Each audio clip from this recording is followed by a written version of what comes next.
fertile alluvium between the Tigris and Euphrates rivers witnessed humanity's first experiments with urban civilization during the 4th millennium BCE.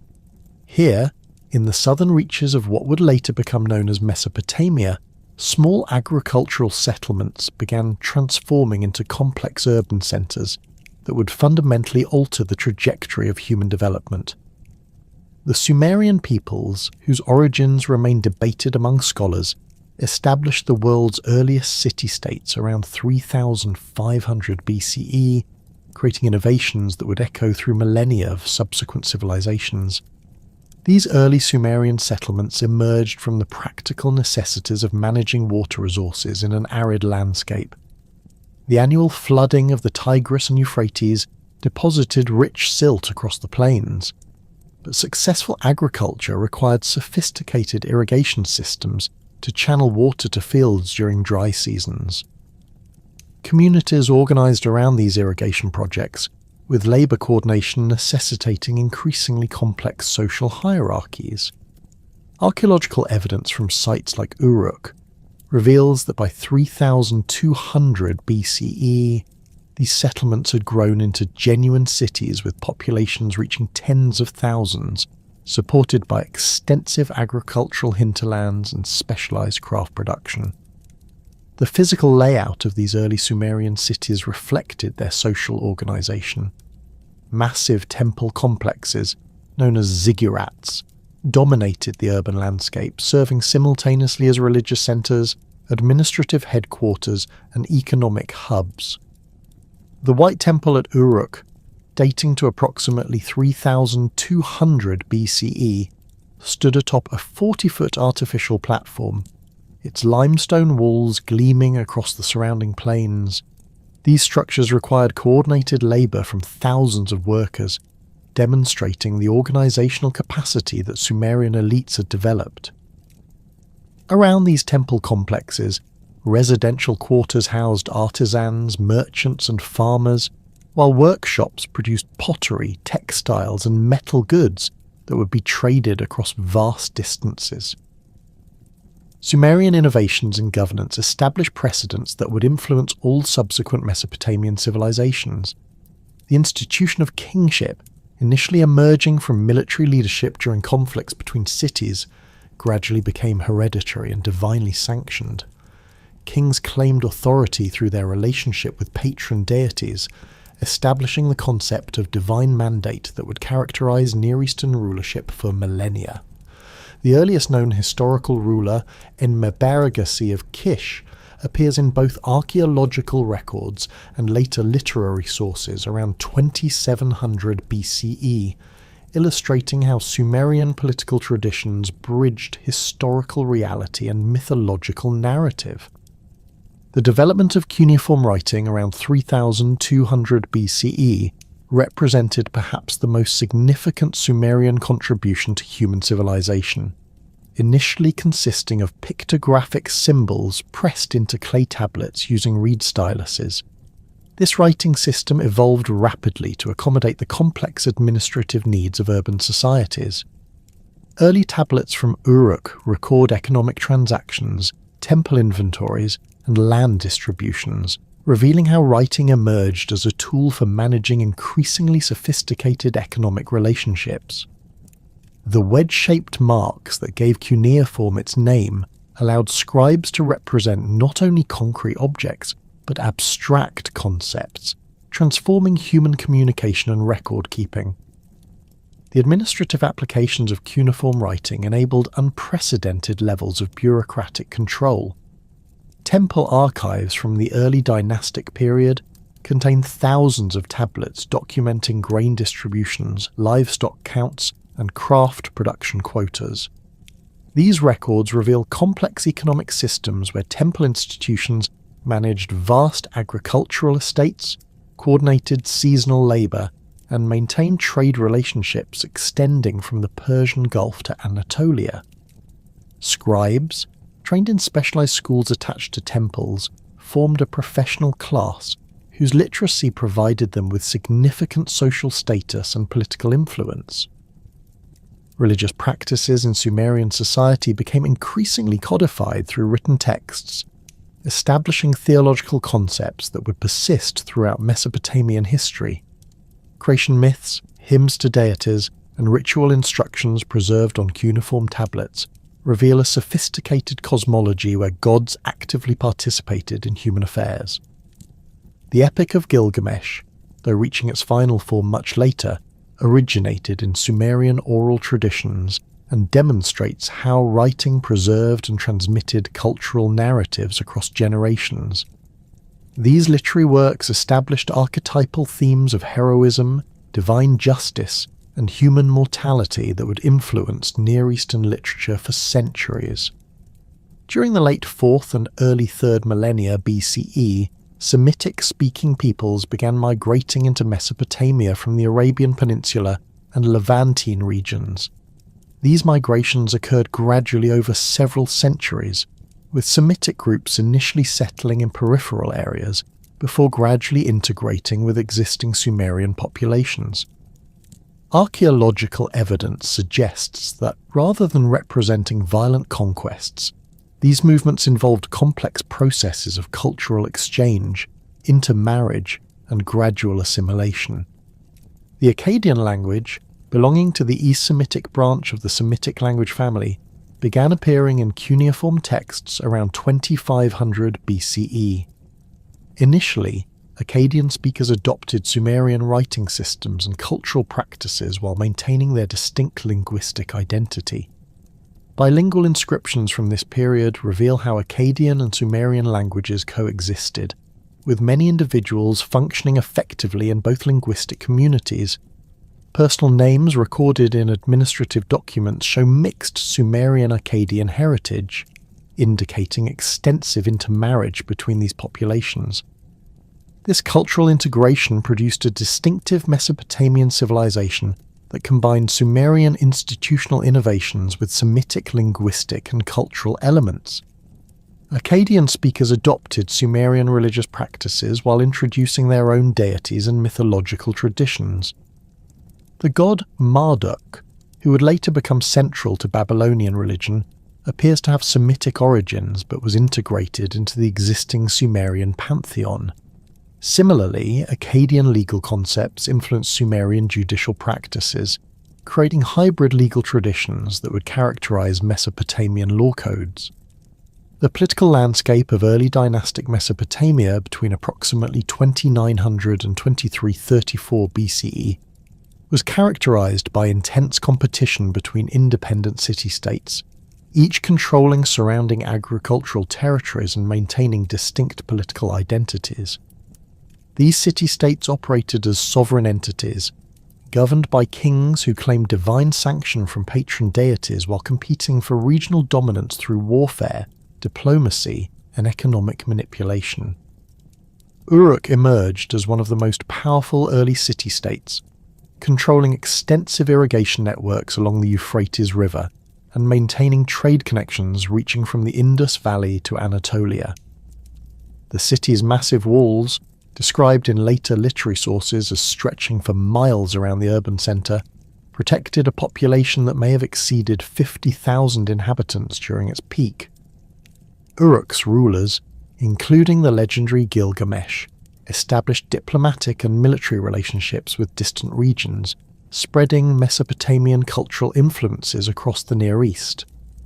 Developed into a major commercial centre, with its location near the Persian Gulf providing access to maritime trade routes.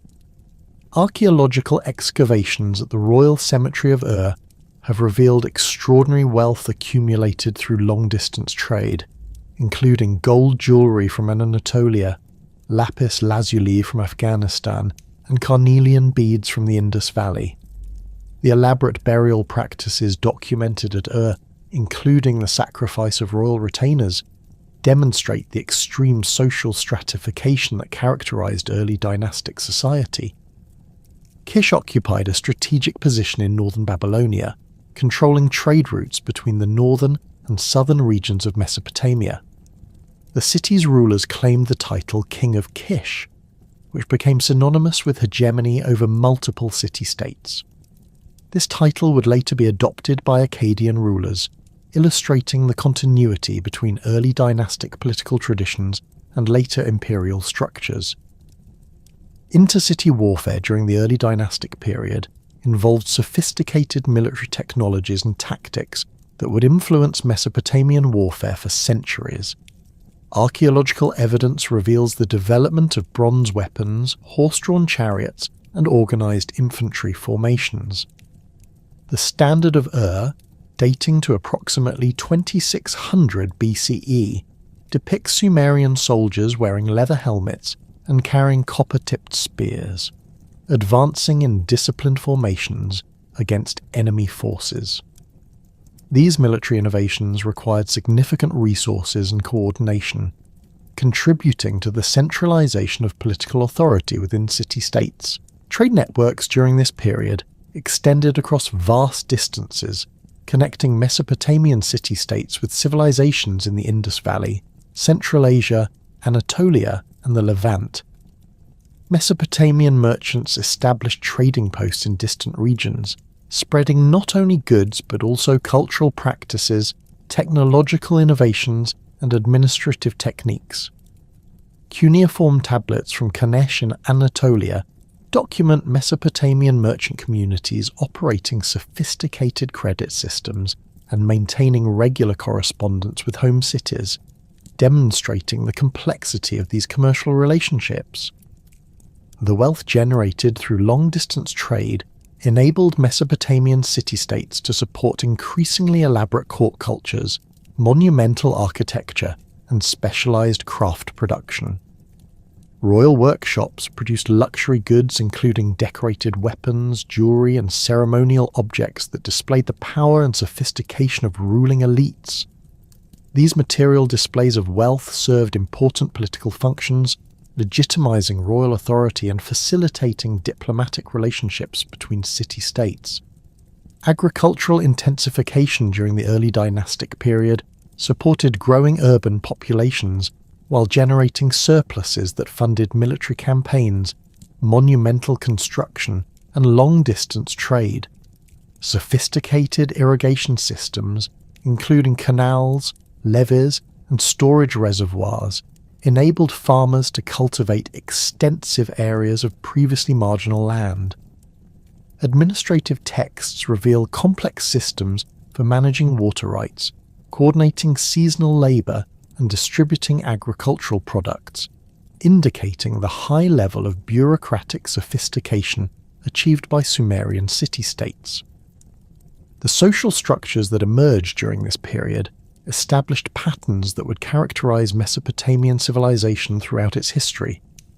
A small elite of royal families, high priests, and wealthy merchants controlled vast resources, while the majority of the population consisted of farmers, artisans, and labourers with limited political rights. Slavery, initially involving prisoners of war, gradually expanded to include individuals sold into bondage due to debt or criminal punishment. These social hierarchies were reinforced through religious ideology, legal codes, and military force, creating stable but highly stratified societies. The transformation of Mesopotamian civilization from competing city-states to unified empire began with the emergence of a ruler whose very name has become synonymous with imperial conquest. Sargon of Akkad, known in Akkadian as Sharuken, meaning legitimate king, rose from obscure origins to establish the world's first multi-ethnic empire around 2334 BCE. His story, preserved in multiple ancient sources spanning nearly 2 millennia, presents historians with the challenging task of separating historical reality from legendary embellishment. The most detailed account of Sargon's origins comes from the Neo-Assyrian text known as the Sargon birth legend, composed over 1,000 years after his death.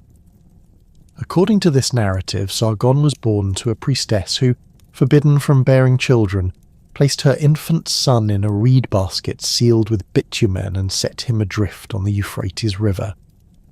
The basket was discovered by Aki, a royal gardener, who raised the child as his own.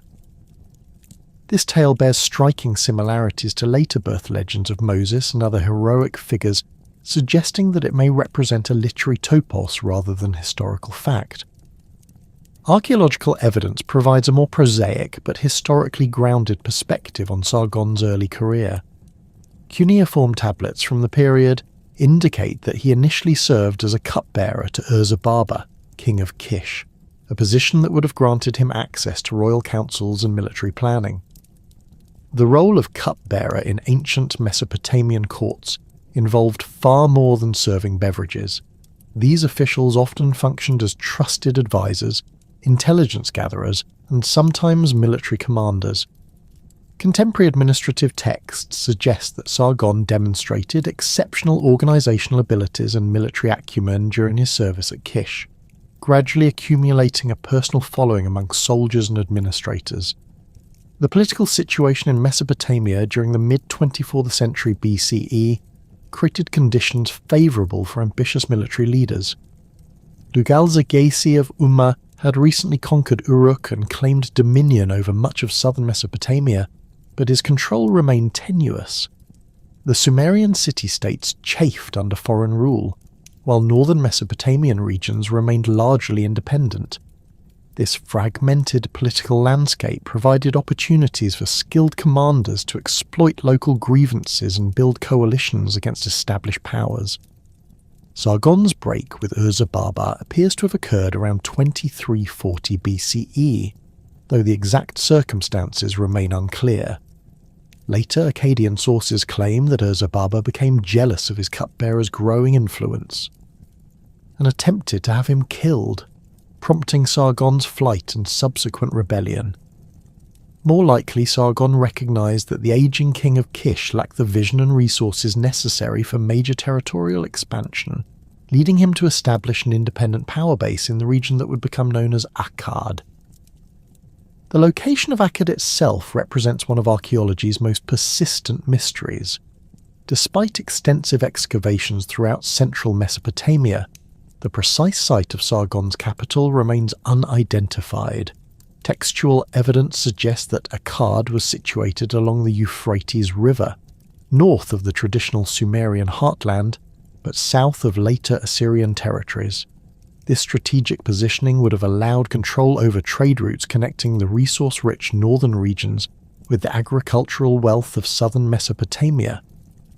Recent archaeological surveys have identified several candidate sites in the region between modern Baghdad and Babylon, but definitive identification awaits future excavation.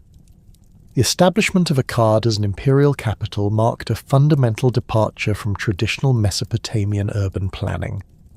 Unlike the Sumerian city-states, which grew organically around ancient temple complexes, Akkad appears to have been designed specifically to serve imperial administrative functions. Fragmentary texts describe massive royal palaces, extensive military barracks, and specialized workshops for producing weapons and luxury goods. The city's layout emphasized royal authority rather than religious tradition, with the king's residence occupying the central position traditionally reserved for temple complexes. Sargon's military innovations proved crucial to his rapid territorial expansion. Archaeological evidence from sites across Mesopotamia reveals significant changes in weapons technology during the Akkadian period. The composite bow, constructed from layers of wood, horn, and sinew, provided Akkadian archers with superior range and penetrating power compared to traditional simple bows. These weapons required specialized manufacturing techniques and extensive training, suggesting the development of professional military units rather than seasonal militia forces typical of earlier periods. The organization of Akkadian armies represented another revolutionary development. Previous Mesopotamian warfare had relied heavily on citizen soldiers who returned to agricultural work between campaigns. Sargon established the first professional standing army in recorded history, maintaining thousands of soldiers in permanent military service. Cuneiform administrative texts describe elaborate systems for provisioning these forces, including standardized rations, equipment maintenance, and medical care. This military professionalization enabled sustained campaigns across vast distances, something impossible with traditional militia systems. Siege warfare techniques also underwent significant advancement under Akkadian leadership. Archaeological excavations at sites destroyed during Sargon's campaigns reveal evidence of sophisticated siege equipment, including battering rams, scaling ladders, and earthwork fortifications. The Akkadians developed systematic approaches to reducing fortified cities, combining direct assault with blockade tactics designed to starve defenders into submission. These methods proved devastatingly effective against Sumerian city-states, whose defensive strategies remained rooted in earlier periods of limited warfare. The conquest of Lugal-Zagersi marked the beginning of Sargon's imperial expansion and demonstrated the effectiveness of Akkadian military innovations. Contemporary inscriptions describe this campaign in considerable detail, providing historians with rare insight into ancient Mesopotamian warfare. Lugal-Zagersi had established his capital at Urus after conquering much of southern Mesopotamia, but his empire remained a loose confederation of tribute-paying city-states, rather than a centrally administered territory. Sargon's campaign against Lugal-Zagersi began with careful diplomatic preparation. Akkadian agents contacted local rulers who resented Sumerian dominance, promising them favourable treatment in exchange for support or neutrality. This strategy of exploiting ethnic and political divisions would characterise Akkadian expansion throughout Sargon's reign. Archaeological evidence suggests that several northern Mesopotamian cities opened their gates to Akkadian forces without resistance, having been promised continuation of their traditional privileges under imperial rule. The decisive battle occurred near Urus around 2334 BCE, though the exact location remains disputed among scholars. Sargon's forces approached the city from the north, forcing Lugal-Zagersi to abandon his defensive positions and engage in open combat. The Akkadian army's superior archery and disciplined infantry formations proved decisive against Sumerian forces still organized according to traditional city-state military practices.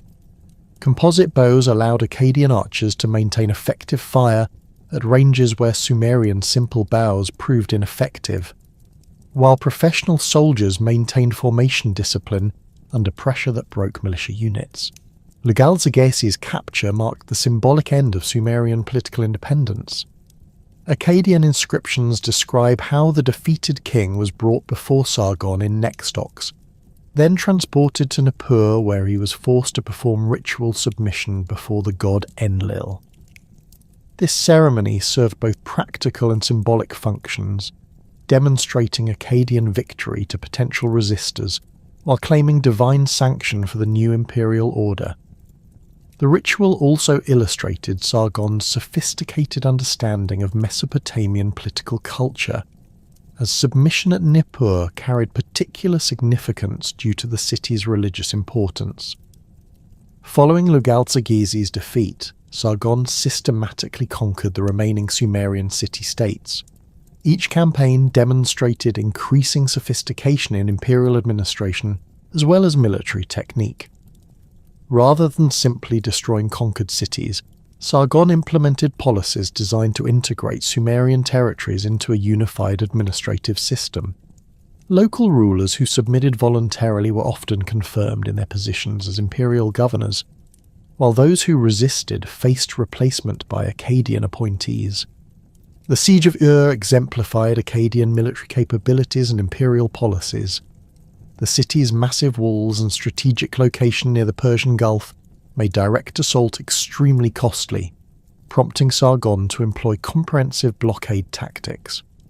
Akkadian forces constructed elaborate siege works, including earthwork ramparts and counterwalls designed to prevent relief efforts. Contemporary texts describe how the siege lasted several months, with Akkadian engineers diverting water sources and disrupting trade routes until the city's population faced starvation. When Ur finally surrendered, Sargon demonstrated the calculated mixture of mercy and intimidation that would characterize Akkadian imperial policy. The city's walls were partially demolished to prevent future rebellion, but the population was spared and the local temple complex remained intact. Ur's merchant class, crucial for maintaining Persian Gulf trade connections, received guarantees of protection for their commercial activities.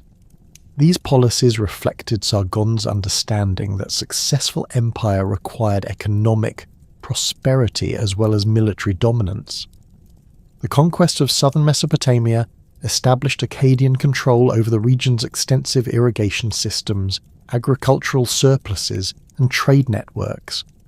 Administrative texts from this period reveal the implementation of standardized taxation systems, with tribute flowing from conquered territories to support the imperial army and bureaucracy. Sargon appointed Akkadian governors to oversee major cities, while allowing local administrators to continue managing routine affairs. This hybrid system balanced imperial control with administrative efficiency, creating a model that would influence subsequent Near Eastern empires. Military garrisons established throughout conquered territories ensured Akkadian dominance while facilitating cultural integration. These installations housed not only soldiers, but also administrators, craftsmen, and merchants who introduced Akkadian language and customs to local populations. Archaeological evidence reveals the construction of standardized fortress designs across the empire, suggesting centralized military planning and engineering capabilities. These fortifications protected strategic locations while serving as symbols of imperial power that reminded local populations of Akkadian military superiority. The rapid success of Sargon's conquests created unprecedented challenges in imperial administration. Traditional Mesopotamian political structures had evolved to govern individual city-states and their immediate territories, not vast multi-ethnic empires spanning hundreds of miles. Sargon and his advisors developed innovative solutions that combined Akkadian military organization with adapted Sumerian administrative practices. The result was a governmental system capable of managing diverse populations while maintaining central authority over strategic decisions. Communication networks became crucial for maintaining imperial unity across such vast distances. The Akkadians established the first systematic courier system in recorded history, with relay stations positioned at regular intervals along major trade routes. These stations provided fresh horses, supplies, and security for official messengers carrying imperial commands and provincial reports. Clay tablets found at various sites contained standardized formats for administrative correspondence, indicating the development of bureaucratic procedures designed to ensure efficient information flow throughout the empire. With the Mesopotamian heartland secured under Akkadian rule, Sargon's ambitions extended far beyond the traditional boundaries of Sumerian civilization. The consolidation of southern and central Mesopotamia had provided him with unprecedented resources. Vast agricultural surpluses, extensive trade networks, and a professional military force numbering in the tens of thousands. These assets enabled campaigns of territorial expansion that would transform a regional Mesopotamian kingdom into the world's first transcontinental empire, stretching from the Persian Gulf to the Mediterranean Sea. The Zagros Mountains, forming the natural eastern boundary of Mesopotamia, presented both strategic opportunities and formidable challenges for Akkadian expansion. These rugged highlands contained valuable mineral resources, including copper, silver, and semi-precious stones that Mesopotamian craftsmen had imported for centuries through intermediary merchants. More importantly, the mountain passes controlled access to the Iranian plateau and the wealthy Elamite cities beyond. Sargon recognized that direct control over these routes would eliminate costly middlemen, while providing strategic depth against potential eastern threats. Archaeological evidence from sites like Susa-Nanshan reveals the sophistication of Elamite civilization during the mid-3 RD millennium BCE. These cities maintained extensive trade connections, reaching into Central Asia and the Indus Valley, controlling the flow of luxury goods including lapis lazuli, carnelian, and exotic woods into Mesopotamia. Elamite administrative archives written in their distinctive Proto-Elamite script document complex bureaucratic systems managing agricultural estates, craft production, and long-distance commerce. The conquest of these territories would require not merely military victory, but the integration of established administrative structures into the expanding Akkadian imperial system. Sargon's initial campaigns into the Zagros region began around 2330 BCE, following the consolidation of Mesopotamian territories. The mountainous terrain demanded significant modifications to traditional Akkadian military tactics, which had proven effective on the flat plains of Mesopotamia, but faced serious limitations in highland warfare. Supply lines stretched across hundreds of miles of difficult terrain, requiring the establishment of fortified depots and the recruitment of local guides familiar with mountain passes. Contemporary administrative texts describe the logistical challenges of maintaining large armies in regions where local agriculture could not support substantial military forces. The Siege of Susa demonstrated Akkadian adaptability in confronting urban centres protected by both artificial fortifications and natural terrain advantages. The city occupied a strategic position controlling access to major trade routes, with massive walls constructed from locally quarried stone rather than the mud brick typical of Mesopotamian cities. Akkadian siege engineers developed specialized techniques for reducing stone fortifications, including the use of fire to weaken mortar joints and coordinated assaults targeting multiple wall sections simultaneously. Cuneiform tablets from the period describe the construction of elaborate siege works, including wooden towers that allowed Akkadian archers to fire down into the city while protected from defensive missiles. The integration of conquered Elamite territories required sophisticated administrative solutions that balanced imperial control with respect for local traditions. Elamite cities had developed distinctive governmental structures centered around powerful temple complexes that managed both religious and economic affairs. Sargon's administrators adapted these existing systems rather than imposing purely Akkadian models, appointing imperial governors who worked alongside traditional Elamite priests and administrators. This hybrid approach maintained local expertise in managing complex irrigation systems and trade relationships, while ensuring ultimate loyalty to Akkadian imperial authority. Linguistic diversity in the Eastern Territories presented unprecedented challenges for imperial administration. Elamite belonged to a language family completely unrelated to either Akkadian or Sumerian, requiring the training of specialized interpreters and the development of translation protocols for official communications. Archaeological discoveries of bilingual inscriptions from this period reveal systematic efforts to create administrative documents accessible to both Akkadian officials and local populations. These texts demonstrate the emergence of imperial bureaucratic practices designed to function across linguistic boundaries, establishing precedents that would influence subsequent Near Eastern empires. The wealth extracted from Elamite territories funded Sargon's subsequent campaigns, while demonstrating the economic benefits of imperial expansion to Akkadian elites. Tribute records describe regular shipments of precious metals, crafted goods, and exotic materials flowing from the eastern provinces to Akkad. This influx of wealth enabled the expansion of royal workshops, the construction of monumental architecture, and the maintenance of ever larger military forces. The economic integration of diverse territories created positive feedback loops that made further expansion both possible and profitable. Sargon's northern campaigns into Anatolia represented an even more ambitious extension of Akkadian power, targeting regions that had never experienced Mesopotamian political control. The Anatolian plateau contained rich deposits of silver, copper, and iron ore that supplied metalworkers throughout the Near East. Additionally, Anatolian cities controlled crucial trade routes, connecting Mesopotamia with European markets and Black Sea resources.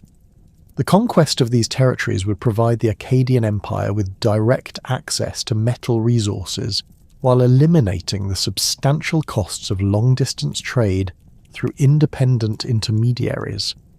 The city of Purushkanda, located in central Anatolia, became a primary target for Akkadian expansion due to its role as a major commercial centre. Archaeological excavations have revealed extensive merchant quarters containing tablets written in Old Assyrian, indicating the presence of Mesopotamian trading communities centuries before Sargon's conquests. These existing commercial connections provided valuable intelligence about local political conditions, economic resources, and potential military threats. Akkadian merchants who had operated in Anatolian cities for generations served as guides, interpreters, and intelligence agents during the military campaigns. The logistics of maintaining armies across the vast distances separating Mesopotamia from central Anatolia required innovations in military organization and supply management. Traditional Mesopotamian armies had operated within relatively short distances of their home bases, allowing soldiers to return seasonally for agricultural work. Anatolian campaigns demanded year-round military service and the establishment of permanent supply lines across hundreds of miles of varied terrain. Administrative texts describe the creation of fortified supply depots, positioned at strategic intervals, each staffed with administrators responsible for maintaining stockpiles of weapons, food, and other military necessities. Akkadian forces encountered significantly different military challenges in Anatolia compared to their previous campaigns in Mesopotamia and the Zagros region. Anatolian cities relied heavily on cavalry forces and mobile tactics rather than the infantry formations and siege warfare typical of Mesopotamian conflicts. Local warriors utilized superior knowledge of terrain to conduct hit-and-run attacks against Akkadian supply columns, forcing imperial commanders to develop new tactical approaches. The adaptation of Akkadian military doctrine to counter these threats demonstrated the professional flexibility that enabled the empire's continued expansion. The conquest of Anatolian territories brought the Akkadian Empire into contact with Indo-European speaking populations for the first time in recorded history. These encounters introduced Akkadian administrators to completely different linguistic, cultural, and religious traditions that required new approaches to imperial governance. Archaeological evidence suggests that Akkadian officials made systematic efforts to understand local customs and incorporate traditional Anatolian practices into imperial administrative structures. This cultural sensitivity proved crucial for maintaining long-term control over territories separated from the Mesopotamian heartland by vast distances and difficult terrain.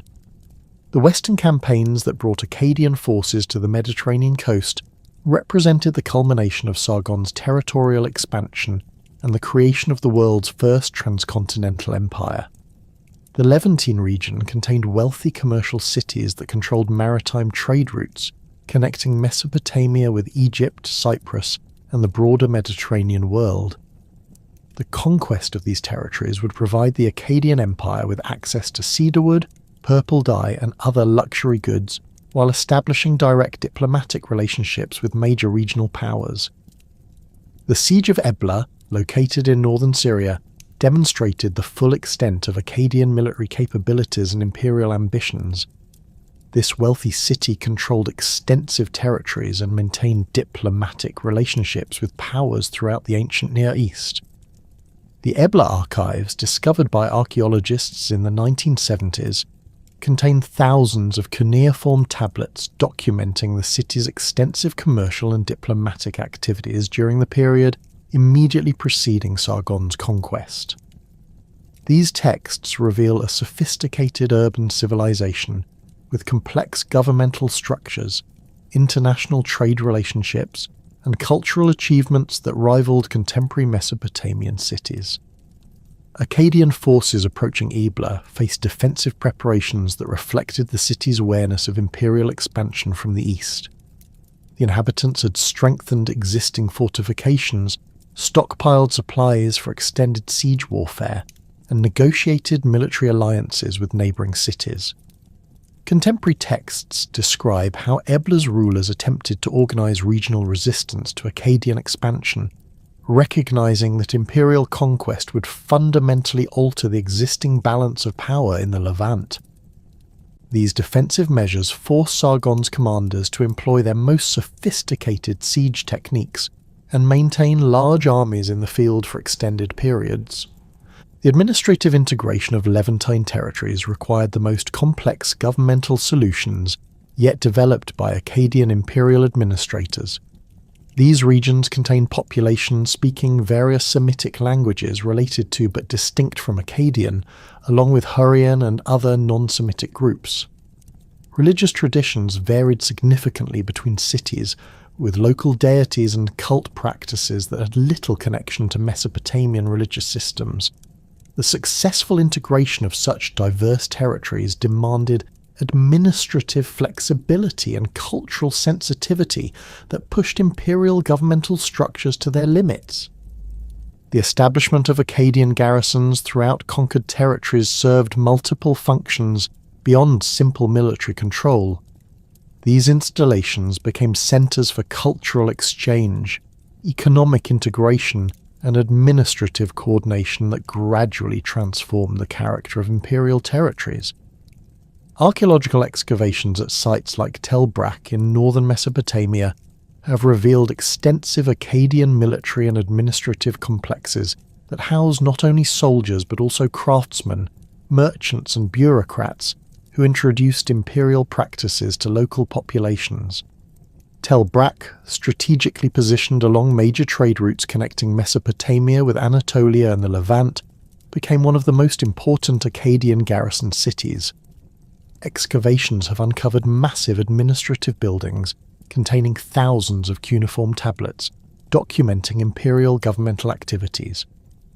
These archives reveal the day-to-day operations of imperial administration, including tax collection, military recruitment, judicial proceedings, and diplomatic correspondence. The scale and sophistication of these administrative activities demonstrate how Akkadian imperial government evolved to manage territories and populations far more diverse than anything previously attempted in human history. The garrison at Nagar, located in the Khabur River Valley, illustrates how Akkadian military installations facilitated economic integration across imperial territories.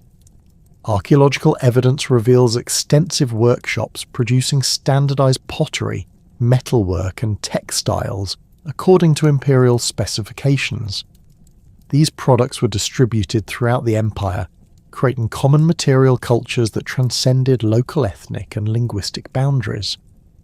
The standardization of weights, measures, and currency systems enabled merchants to conduct business across vast distances without the complications of converting between different local standards. Economic integration through standardized systems represented one of the Akkadian Empire's most significant innovations and lasting contributions to human civilization. Previous Mesopotamian city-states had developed their own distinctive systems for measuring grain, metals, textiles, and other commodities, creating significant barriers to long-distance trade. Merchants conducting business between different cities faced the constant challenge of converting between incompatible measurement systems, often leading to disputes and additional transaction costs that reduced the profitability of commercial activities. Sargon's administrators recognized that imperial unity required economic standardization, leading to the implementation of uniform weights and measures throughout Akkadian territories. Archaeological discoveries of standardized stone weights from sites across the empire demonstrate the systematic nature of this reform. These weights, marked with cuneiform inscriptions indicating their official values, enabled merchants to conduct transactions with confidence, regardless of their location within imperial boundaries. The standardization eliminated previous sources of commercial uncertainty, while facilitating the growth of long-distance trade networks that connected diverse regional economies. The development of standardized currency systems complemented measurement reforms and further facilitated economic integration. While true coinage would not appear in the Near East for another millennium, Akkadian administrators established conventional values for silver and barley that functioned as imperial currency standards. Cuneiform tablets from across the empire record transactions using these standardized values, enabling complex commercial relationships that spanned vast distances.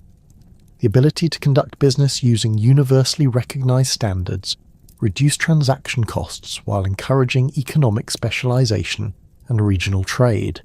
The integration of diverse populations speaking different languages created unprecedented challenges for imperial administration that required innovative solutions. The Akkadian Empire encompassed speakers of Sumerian, Akkadian, Elamite, Hurrian, and various other languages, each with distinct cultural traditions and governmental expectations. Successful imperial administration demanded the development of communication systems that could function across these linguistic boundaries while respecting local customs and traditions. Akkadian gradually emerged as the empire's administrative lingua franca, but this process occurred through practical necessity rather than imposed cultural uniformity. Administrative efficiency required common languages for official communications, legal proceedings, and military commands. Akkadian status as the language of the imperial court and military naturally led to its adoption by local elites, seeking advancement within imperial governmental structures. Archaeological evidence suggests that bilingual education became common in garrison cities and administrative centres, creating a class of officials capable of functioning in both local and imperial linguistic contexts. The development of imperial governance structures capable of managing such linguistic and cultural diversity represented a fundamental innovation in human political organisation. Previous governmental systems had evolved to manage relatively homogeneous populations, sharing common languages, religious traditions, and cultural practices. The Akkadian Empire's success in governing diverse populations established precedents and administrative techniques that would influence imperial governance throughout subsequent history, demonstrating that effective political unity could transcend ethnic and linguistic boundaries through sophisticated administrative practices and cultural sensitivity. The death of Sargon around 2279 BCE precipitated the first major succession crisis in imperial history, revealing fundamental weaknesses in the nascent Akkadian governmental system that would plague Near Eastern empires for millennia.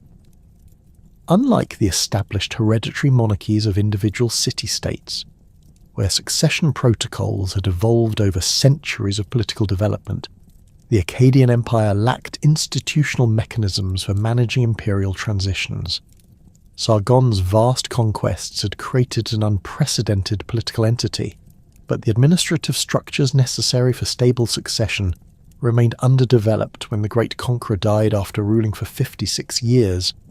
Contemporary cuneiform sources provide fragmentary but illuminating glimpses into the immediate aftermath of Sargon's death. Administrative tablets from Girsu and Umma record the cessation of regular tribute payments to Akkad, while military dispatches describe garrison commanders requesting reinforcements to maintain order in their territories. The imperial communication network, so crucial for maintaining unity across vast distances, began experiencing systematic disruptions as local officials questioned the authority of imperial commands issued by an untested new ruler. Archaeological evidence from sites like Tel Brak reveals hasty repairs to fortification walls during this period, suggesting that garrison commanders anticipated military challenges to imperial authority.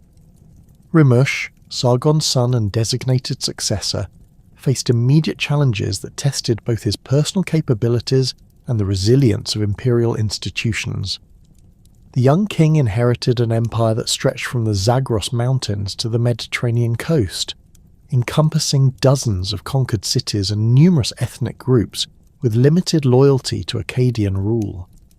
Many of these territories had been incorporated into the empire within living memory, meaning that substantial portions of the population retained cultural memories of political independence, and harboured resentments against imperial taxation and military conscription. The Sumerian cities of southern Mesopotamia presented the most immediate and dangerous threat to Rimush's authority. These ancient urban centres had maintained their distinctive cultural identities despite decades of Akkadian rule, and their populations included significant numbers of priests, merchants and administrators who had held prominent positions before Sargon's conquests. The transition period following Sargon's death provided these groups with opportunities to reassert traditional political autonomy while challenging the legitimacy of continued imperial control over their territories. Emerged as the focal point of Sumerian resistance, with its ruler Kaku declaring independence from Akkadian authority and calling upon other Sumerian cities to join a coordinated rebellion. Archaeological excavations at have revealed evidence of extensive military preparations during this period, including the construction of additional defensive works and the stockpiling of weapons in temple complexes. Cuneiform tablets from the city's archives document diplomatic correspondence with other Sumerian centres, revealing systematic efforts to organise regional resistance against Rimush's forces. The rebellion spread rapidly throughout the Sumerian heartland, with cities like Umma, Adaba and Kazalu declaring their independence and expelling Akkadian governors. Administrative records from Girsu describe the massacre of imperial tax collectors, while similar incidents occurred at multiple sites across southern Mesopotamia. These coordinated uprisings demonstrated the extent of anti-Akkadian sentiment that had developed during Sargon's reign, as well as the organisational capabilities of Sumerian political and religious leaders, who had maintained clandestine networks despite imperial surveillance.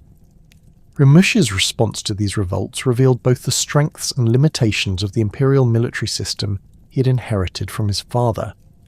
The professional Akkadian army remained loyal and maintained its technological advantages over traditional city-state militias, but the simultaneous nature of multiple rebellions stretched imperial resources to their limits. Military commanders faced the challenge of conducting siege operations against fortified cities while maintaining control over territories that contained potentially hostile populations sympathetic to the rebels. The Siege of became the decisive engagement that would determine the fate of Sumerian independence movements.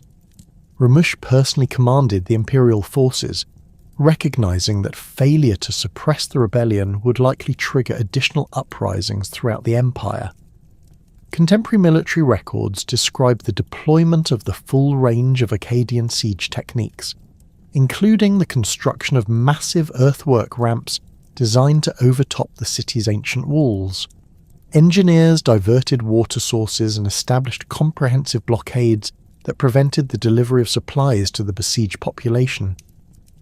The assault on Ur's defences required months of sustained effort, with Akkadian forces facing determined resistance from defenders who understood that defeat would likely result in severe retribution.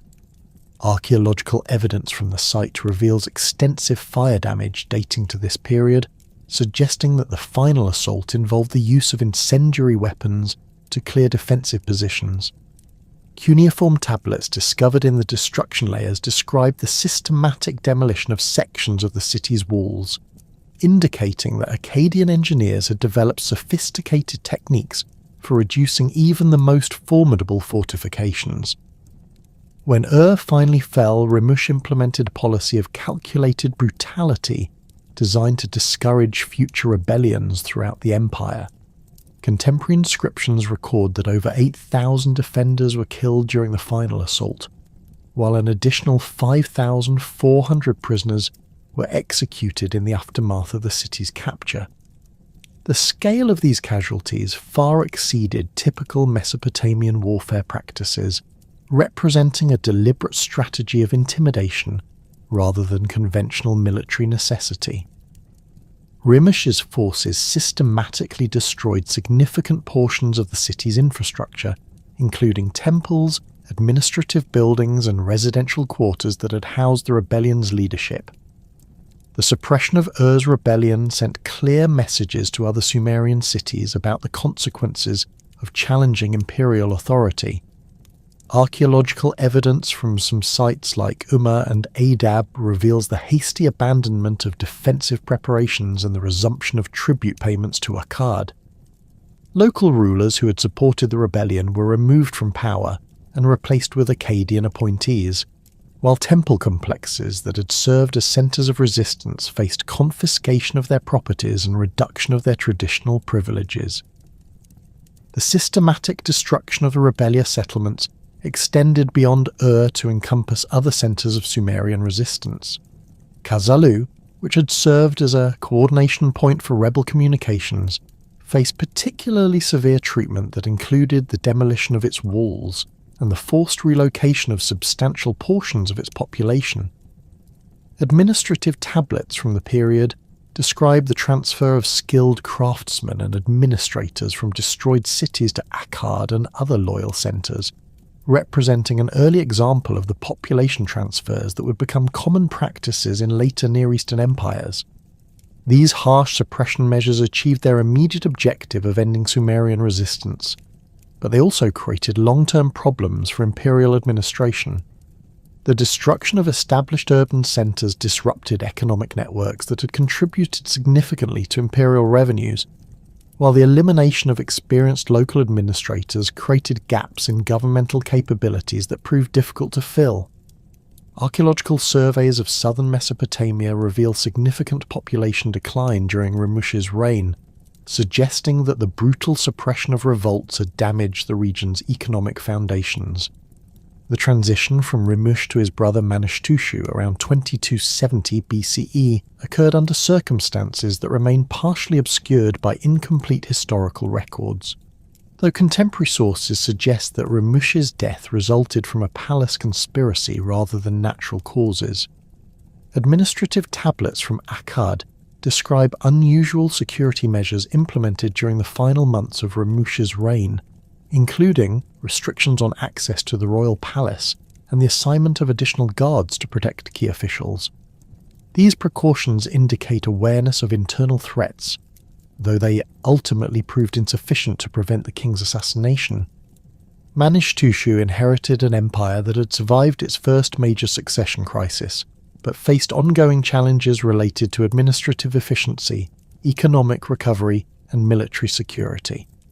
The new king's reign would be characterized by efforts to consolidate imperial gains while developing more sophisticated governmental structures capable of managing the complex territories that Sargon had conquered. Unlike his brother's focus on military suppression, Manishtushu emphasized economic development and administrative reform as means of strengthening imperial unity. The new king's most significant initiatives involved securing and expanding the trade networks that provided much of the empire's wealth. Mesopotamian prosperity had always depended heavily on long-distance commerce, but the creation of a transcontinental empire offered unprecedented opportunities for controlling and profiting from international trade routes. Manishtushu recognized that economic prosperity would provide more sustainable foundations for imperial unity than the military intimidation that had characterized his brother's approach to governance. Maritime trade across the Persian Gulf became a particular focus of Manishtushu's commercial policies, as these routes provided access to luxury goods and raw materials that could not be obtained through overland commerce. The kingdoms of Magan and Meluha, located in present-day Oman and the Indus Valley respectively, controlled sources of copper, precious stones, and exotic woods that Mesopotamian craftsmen required for producing luxury goods. Previous trade relationships had operated through independent merchants who charged substantial markups for their services, reducing the profits available to imperial workshops and treasuries. Manishtushu's naval expeditions across the Persian Gulf represented unprecedented ventures in Mesopotamian maritime history.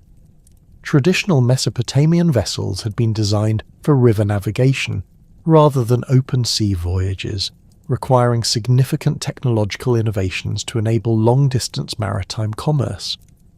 Archaeological evidence from sites along the Persian Gulf coast reveals the construction of specialized shipyards during this period equipped with facilities for building vessels capable of carrying substantial cargo loads across hundreds of miles of open water.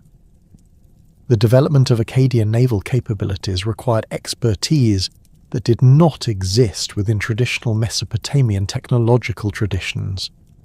Imperial administrators recruited shipbuilders and navigators from coastal populations who possessed the specialized knowledge necessary for maritime construction and navigation. Cuneiform tablets from Akkad describe the establishment of training programs designed to teach Akkadian personnel the skills required for naval operations, including celestial navigation, weather prediction, and ship maintenance techniques. The first major naval expedition to Magan achieved remarkable success, establishing direct diplomatic and commercial relationships with rulers who had previously dealt with Mesopotamian merchants only through intermediaries. Contemporary inscriptions describe the acquisition of substantial quantities of copper ore, diorite stone, and precious metals that were transported back to Akkad for use in imperial workshops. These materials enabled the production of luxury goods that enhanced the prestige of the imperial court while generating revenues through export to other regions. The expedition to Meluhha proved even more significant for imperial economic development, as it established direct access to the sophisticated commercial networks of the Indus Valley civilization. Archaeological discoveries at Harappan sites have revealed Akkadian artifacts dating to this period, indicating successful diplomatic and commercial relationships between these distant civilizations. The goods obtained through this trade included carnelian beads, ivory carvings, and cotton textiles that commanded high prices in Mesopotamian markets. These maritime commercial successes enabled Manishtushu to implement significant administrative reforms designed to improve imperial governmental efficiency. The wealth generated through direct trade relationships provided resources for expanding the imperial bureaucracy, establishing additional administrative centers, and developing more sophisticated record-keeping systems. Archaeological excavations at sites throughout the empire have revealed standardized administrative buildings constructed during this period, indicating systematic efforts to improve governmental capabilities. The development of Akkadian legal and administrative texts reached new levels of sophistication during Manishtushu's reign, reflecting both the increasing complexity of imperial governance and the growing confidence of Akkadian administrators in managing diverse populations. These documents reveal systematic efforts to codify legal procedures, standardize administrative practices, and establish precedents for resolving disputes that arose within the empire's diverse territories. The legal innovations developed during this period would influence Mesopotamian jurisprudence for centuries. The earliest known land sale documents from Mesopotamian history date to Manishtushu's reign, representing fundamental innovations in property law that reflected changing economic conditions within the empire. Traditional Mesopotamian societies had operated primarily through communal land tenure systems, where agricultural territories belonged to temple institutions or kinship groups rather than individual owners. The expansion of imperial commerce and the growth of professional administrative classes created demands for more flexible property arrangements that could accommodate individual ownership and commercial transactions. These land sale documents reveal sophisticated legal concepts that balanced individual property rights with community interests and imperial administrative requirements. The texts describe detailed procedures for conducting property transactions, including requirements for witness testimony, official registration, and payment of transfer taxes to imperial authorities. Archaeological discoveries of these tablets at sites throughout the empire demonstrate the systematic implementation of standardized legal procedures across diverse cultural and linguistic territories. The recognition of private property rights represented a fundamental shift in Mesopotamian social organization that would have lasting consequences for economic development and social structure. Individual land ownership enabled the accumulation of wealth by successful merchants, administrators, and military officers, creating new social classes that owed their positions to imperial service rather than traditional kinship or religious affiliations. These developments strengthened imperial unity by creating stakeholder groups with vested interests in maintaining the political stability necessary for continued economic prosperity. Commercial law also underwent significant development during this period, as imperial administrators grappled with the challenges of regulating trade relationships that spanned vast distances and involved parties from different cultural backgrounds. Cuneiform tablets from Kanesh and other Anatolian trading centres document the implementation of standardized commercial codes that governed contract terms, dispute resolution procedures, and penalty assessments for various types of commercial misconduct. These legal innovations facilitated the growth of long-distance trade by reducing uncertainty and providing reliable mechanisms for enforcing commercial agreements. The administrative texts from Manish-Tushu's reign reveal increasingly sophisticated bureaucratic procedures designed to manage the complex governmental requirements of a transcontinental empire. Provincial governors received detailed instructions regarding tax collection, military recruitment, judicial administration, and diplomatic protocols. These documents demonstrate the evolution of imperial administration from the relatively informal systems that had sufficed during Sargon's conquests to the complex bureaucratic structures necessary for long-term imperial governance. Record-keeping systems underwent significant improvements during this period, with the development of standardized formats for administrative correspondence, financial accounts, and legal proceedings. Archaeological discoveries of archive rooms at sites throughout the empire reveal systematic approaches to document storage and retrieval that enabled administrators to access information efficiently when making decisions or resolving disputes. These improvements in administrative technology contributed significantly to the empire's ability to maintain unity across vast distances and diverse populations.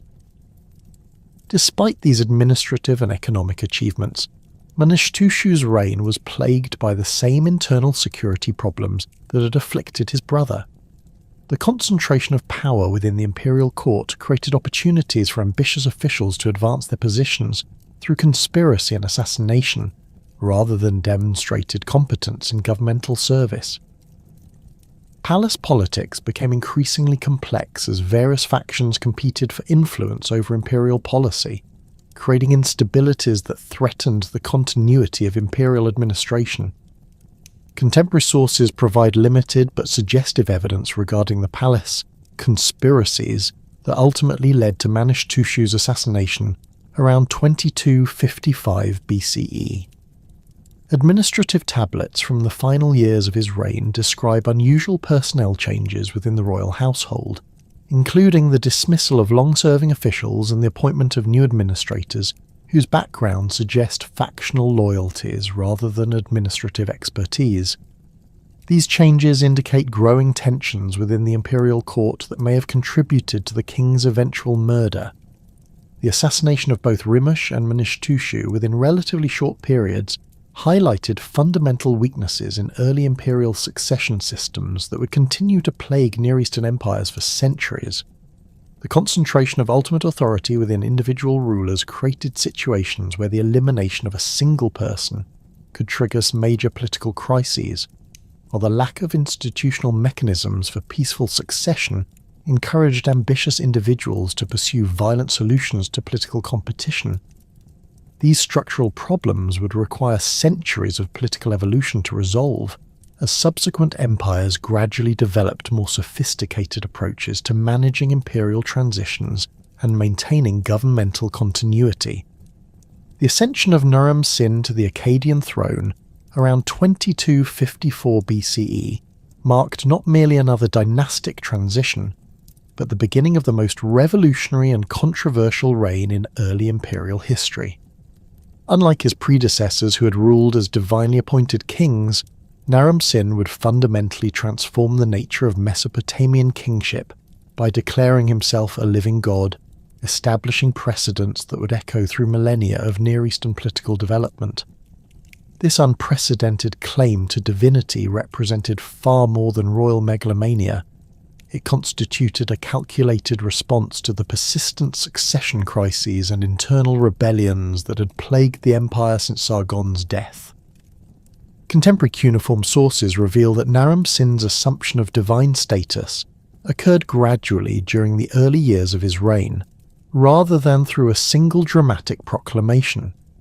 Administrative tablets from Akkad, dating to approximately 2250 BCE, begin incorporating the divine determinative sign before the king's name, indicating his elevation above mortal status.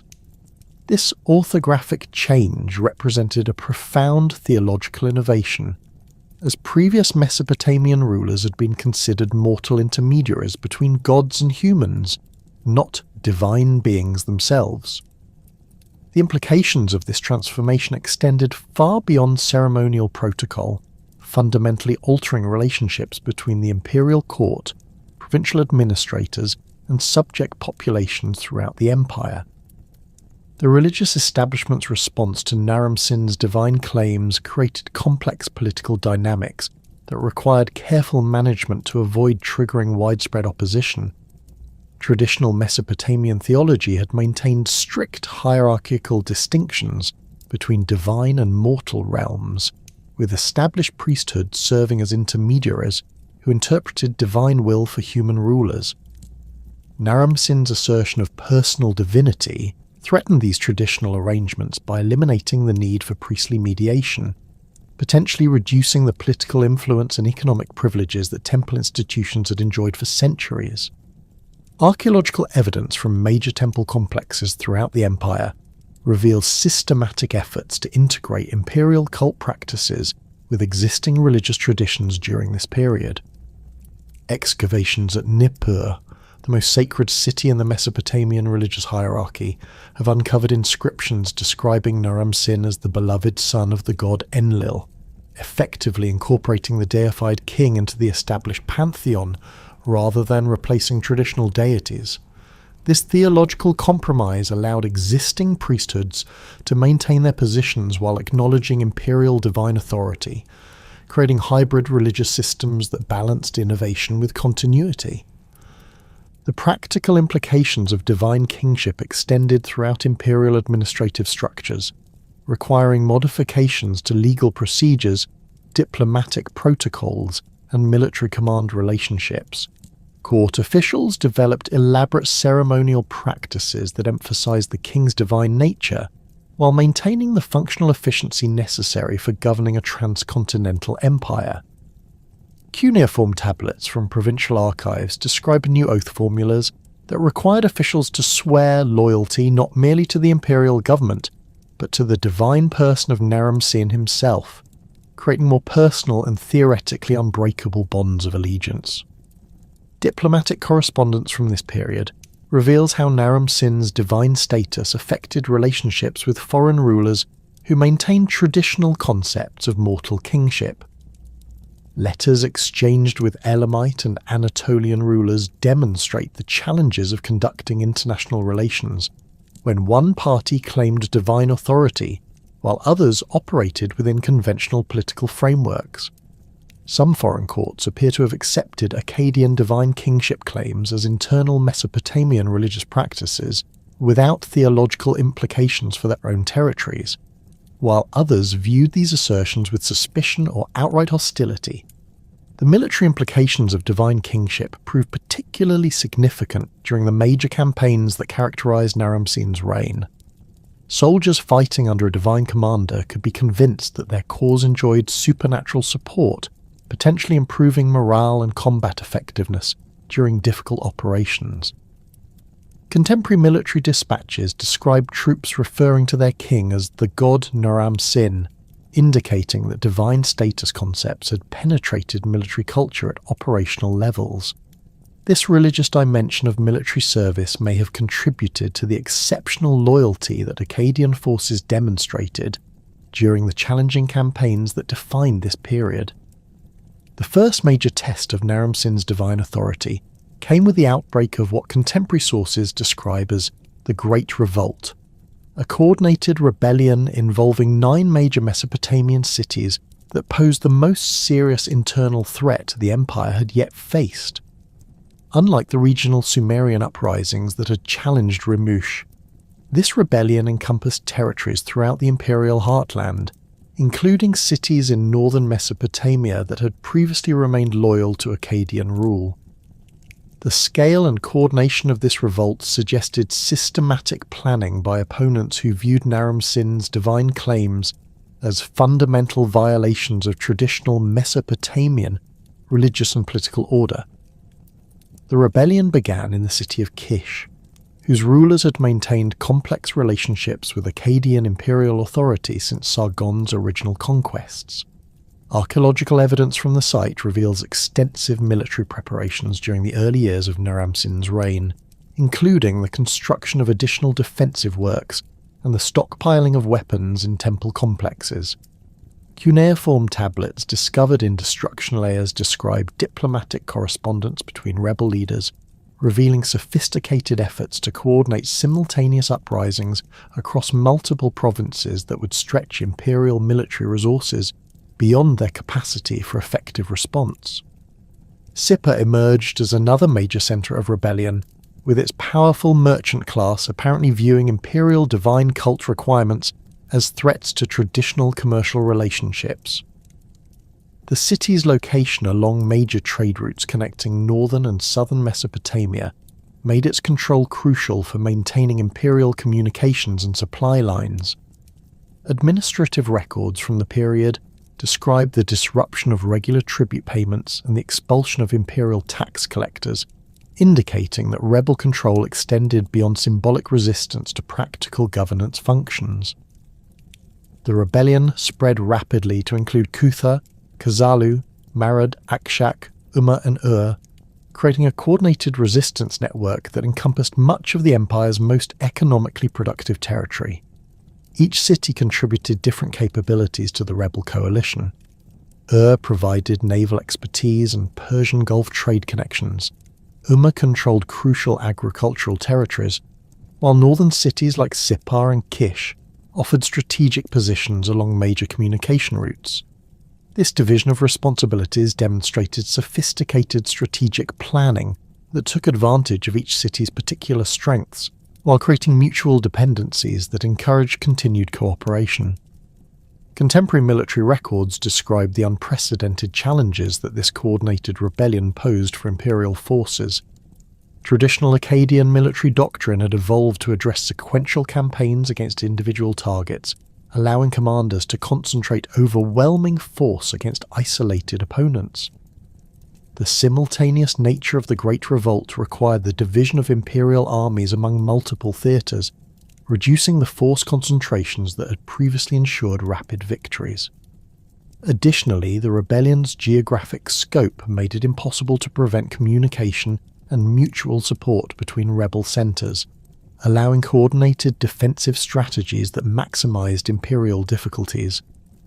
Naram-Sin's response to the Great Revolt demonstrated both the military capabilities he had inherited from his predecessors and the innovations that his divine status enabled.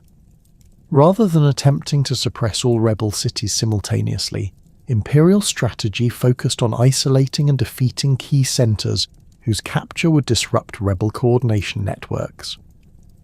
This approach required detailed intelligence about rebel communication systems and supply relationships, information that imperial administrators had been systematically gathering through networks of loyal officials and merchants operating in potentially hostile territories.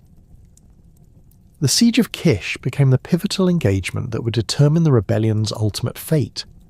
The city's ancient walls and strategic position made direct assault extremely costly, while its role as a coordination centre for rebel activities made its capture essential for imperial success. Naram-Sin personally commanded the besieging forces, recognising that his divine status required visible leadership during the empire's greatest crisis. Contemporary inscriptions describe elaborate religious ceremonies conducted before the city's walls, designed to demonstrate divine support for imperial forces while undermining rebel morale through supernatural intimidation. Akkadian siege engineers deployed their most sophisticated techniques against Kish's fortifications, including the construction of massive earthwork ramps that allowed assault forces to approach the walls at multiple points simultaneously. Archaeological excavations have revealed evidence of extensive mining operations, where imperial engineers tunneled beneath wall foundations to create controlled collapses that would create breaches for infantry assault. These technical achievements required months of sustained effort by thousands of workers, demonstrating the logistical capabilities that enabled the empire to maintain complex military operations despite widespread rebellion. The psychological warfare aspects of the siege proved as important as technical military operations. Naram Sin's forces conducted regular displays of imperial military power, including coordinated maneuvers by massed infantry formations and demonstrations of siege equipment capabilities. These activities served multiple purposes. They maintained pressure on defenders while providing intelligence about defensive preparations, demonstrated imperial strength to potentially wavering rebel supporters, and created opportunities for negotiations with city leaders who might be willing to abandon the rebellion in exchange for favourable surrender terms. When Kish finally fell after a siege lasting several months, Naram Sin implemented a policy of calculated mercy, designed to encourage other rebel cities to surrender rather than face destruction. Unlike the brutal suppression tactics employed by Ramush, the Divine King offered amnesty to common soldiers and citizens while reserving punishment for rebellion leaders. This approach reflected both practical military considerations and the theological implications of divine kingship, as gods were expected to demonstrate both justice and mercy in their dealings with mortal subjects. The capture of Kish created cascading effects throughout the rebel coalition, as other cities lost their primary coordination centre, while witnessing the futility of resistance against divine authority. Archaeological evidence from sites like Sipa and Kutha reveals the hasty abandonment of defensive preparations and the resumption of tribute payments to Akkad.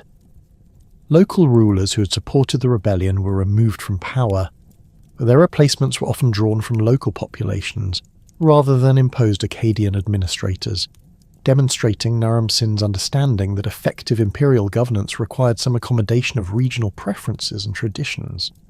The suppression of the Great Revolt established Naram Sin's reputation as both a military commander and a divine ruler capable of overcoming the most serious challenges to imperial authority. Contemporary victory inscriptions describe the defeat of the rebellion in explicitly religious terms, attributing imperial success to the king's divine nature rather than purely military factors. These texts served important propaganda functions, reinforcing divine kingship concepts, while warning potential rebels about the supernatural consequences of opposing divine authority. The successful resolution of internal rebellions enabled Naram Sin to pursue external campaigns that would extend Akkadian power into previously unconquered territories, while demonstrating the military capabilities that divine leadership provided. The most significant of these expeditions targeted the Lulubai people, who inhabited the mountainous regions east of Mesopotamia and had maintained their independence despite previous Akkadian campaigns in the Zagros Mountains. The Lulubi controlled strategic mountain passes that connected Mesopotamia with the Iranian plateau, making their conquest essential for securing the empire's eastern frontiers. The Lulubi possessed sophisticated military capabilities adapted to mountain warfare, including highly mobile infantry forces capable of conducting effective guerrilla operations against conventional armies. Their knowledge of local terrain provided significant advantages in defensive operations, while their decentralized political organization made it difficult for invading forces to achieve decisive victories through the capture of major urban centers. Previous Mesopotamian campaigns against mountain peoples had achieved limited success due to logistical difficulties and the challenges of adapting lowland military tactics to highland terrain. Naram Sin's campaign against the Lulubi required innovative military strategies that combined traditional Akkadian siege techniques with new approaches designed specifically for mountain warfare. Imperial forces established fortified base camps at strategic locations along major valleys, providing secure supply lines and staging areas for operations against lullaby strongholds. These installations housed not only military personnel but also engineers, craftsmen and administrators, necessary for maintaining complex military operations in hostile territory over extended periods. The decisive engagement occurred at a mountain fortress whose exact location remains debated among scholars, though archaeological evidence suggests it was positioned to control access to major trade routes connecting Mesopotamia with Central Asian markets. Contemporary military records describe a complex assault involving coordinated attacks from multiple directions, designed to prevent defenders from concentrating their forces against any single threat. Akkadian engineers constructed elaborate siege works adapted to mountain terrain, including wooden towers that could be positioned on steep slopes and specialized equipment for reducing stone fortifications.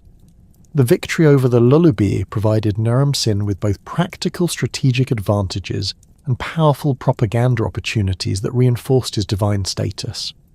Control over mountain passes enabled more direct imperial supervision of trade routes that brought luxury goods from Central Asia and the Iranian plateau. More importantly, the campaign's success against formidable opponents in difficult terrain demonstrated the supernatural support that divine kingship provided, strengthening imperial authority throughout the empire while discouraging potential rebellions. The commemoration of this victory through the creation of the Victory Stele of Naram-Sin represents one of the most significant artistic achievements of the Akkadian period and a masterpiece of ancient Near Eastern propaganda art. This limestone monument, standing over 6 feet tall, depicts the deified king leading his troops up a mountainous landscape, while enemy warriors fall before his advance. The artistic composition emphasizes Naram-Sin's divine status through multiple visual elements. He wears the horned crown that traditionally identified gods in Mesopotamian art. His figure is larger than surrounding humans, indicating supernatural status, and celestial symbols above the scene suggest divine approval of his actions. The stele's artistic innovations extended beyond its religious symbolism to include sophisticated techniques for representing three-dimensional space and narrative action. The mountain landscape is rendered with unprecedented naturalism for Mesopotamian art, while the arrangement of human figures creates a sense of movement and dramatic tension that draws viewers into the depicted events. These artistic achievements reflected the cultural confidence and technical capabilities that imperial patronage had fostered, demonstrating how political success enabled artistic innovation through the resources and security necessary for major creative projects.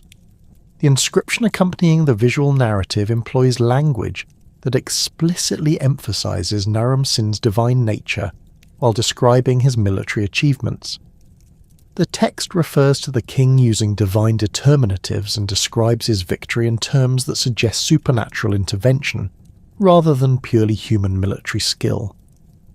This combination of visual and textual elements created a powerful propaganda monument that could communicate imperial messages to both literate and illiterate audiences, reinforcing divine kingship concepts while celebrating specific military achievements. The stele's original placement at Sippar, one of the cities that had participated in the Great Revolt, served important political functions beyond artistic display. The monument's presence in a formerly rebellious city provided a constant reminder of imperial power, while demonstrating the consequences of opposing divine authority.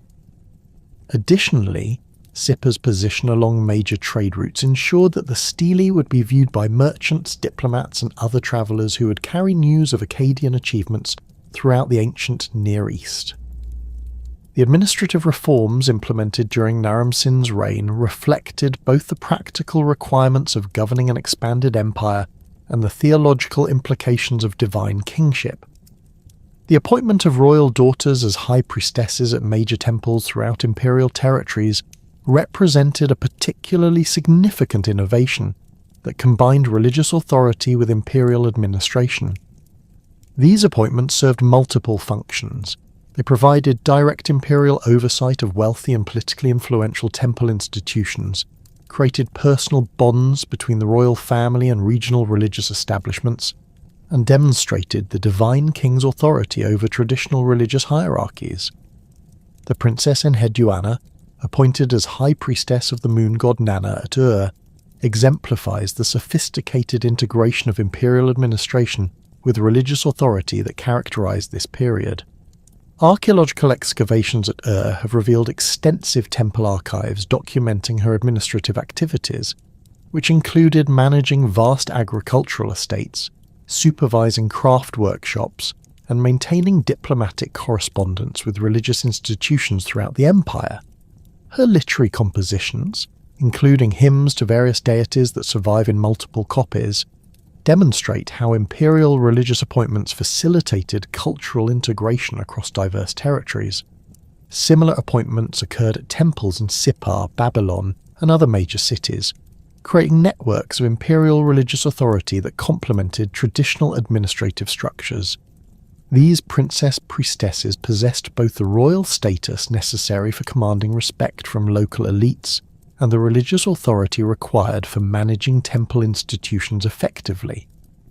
Their dual roles enabled them to serve as intermediaries between imperial policies and local traditions, facilitating the cultural integration that strengthened long-term imperial unity. The standardization of imperial cult practices across the empire represented another crucial administrative innovation that reinforced divine kingship while accommodating regional religious traditions. Rather than imposing uniform religious practices that might have triggered resistance, Naram Sin's administrators developed flexible systems that incorporated imperial divine cult elements into existing local religious frameworks. Archaeological evidence from temple sites throughout the empire reveals the construction of shrines dedicated to the deified king alongside traditional local deities, creating hybrid religious systems that balanced imperial requirements with regional preferences. These cult standardization efforts required sophisticated coordination between imperial administrators and local religious authorities. Cuneiform tablets from various provincial centers document the development of ceremonial protocols that incorporated prayers for the divine king into traditional religious festivals, creating regular opportunities for reinforcing imperial loyalty through religious observance. The timing and content of these ceremonies were carefully calibrated to complement rather than compete with established religious practices, demonstrating the cultural sensitivity that successful imperial administration required. The economic implications of divine kingship extended throughout imperial territories, as the deified ruler's supernatural status justified expanded taxation and labour conscription for imperial projects. Administrative records from this period reveal significant increases in tribute requirements, with provincial governors instructed to collect additional resources for supporting the expanded court ceremonies and monumental construction projects that divine status required. These increased fiscal demands were justified through religious arguments that emphasized the supernatural benefits that divine protection provided to imperial subjects. The construction of the Palace of Naram Sin at Tel Brak represented the most ambitious architectural project of the Akkadian period and a physical manifestation of divine kingship concepts. This massive complex, covering several acres in the heart of one of the empire's most important garrison cities, combined residential, administrative and ceremonial functions within a unified architectural design that emphasized royal divine status. Archaeological excavations have revealed sophisticated construction techniques, including the use of fired brick for important structural elements and elaborate drainage systems that enable the complex to function effectively in the challenging climate of northern Mesopotamia. The palace's throne room, measuring over 130 feet in length, provided space for the elaborate ceremonies that divine kingship required, while demonstrating imperial wealth and power to visiting dignitaries. The walls were decorated with elaborate murals depicting the king receiving tribute from subject peoples, conducting religious ceremonies, and leading military campaigns. These artistic programs served both decorative and propaganda functions, creating environments that reinforced imperial ideology while providing impressive settings for diplomatic and administrative activities.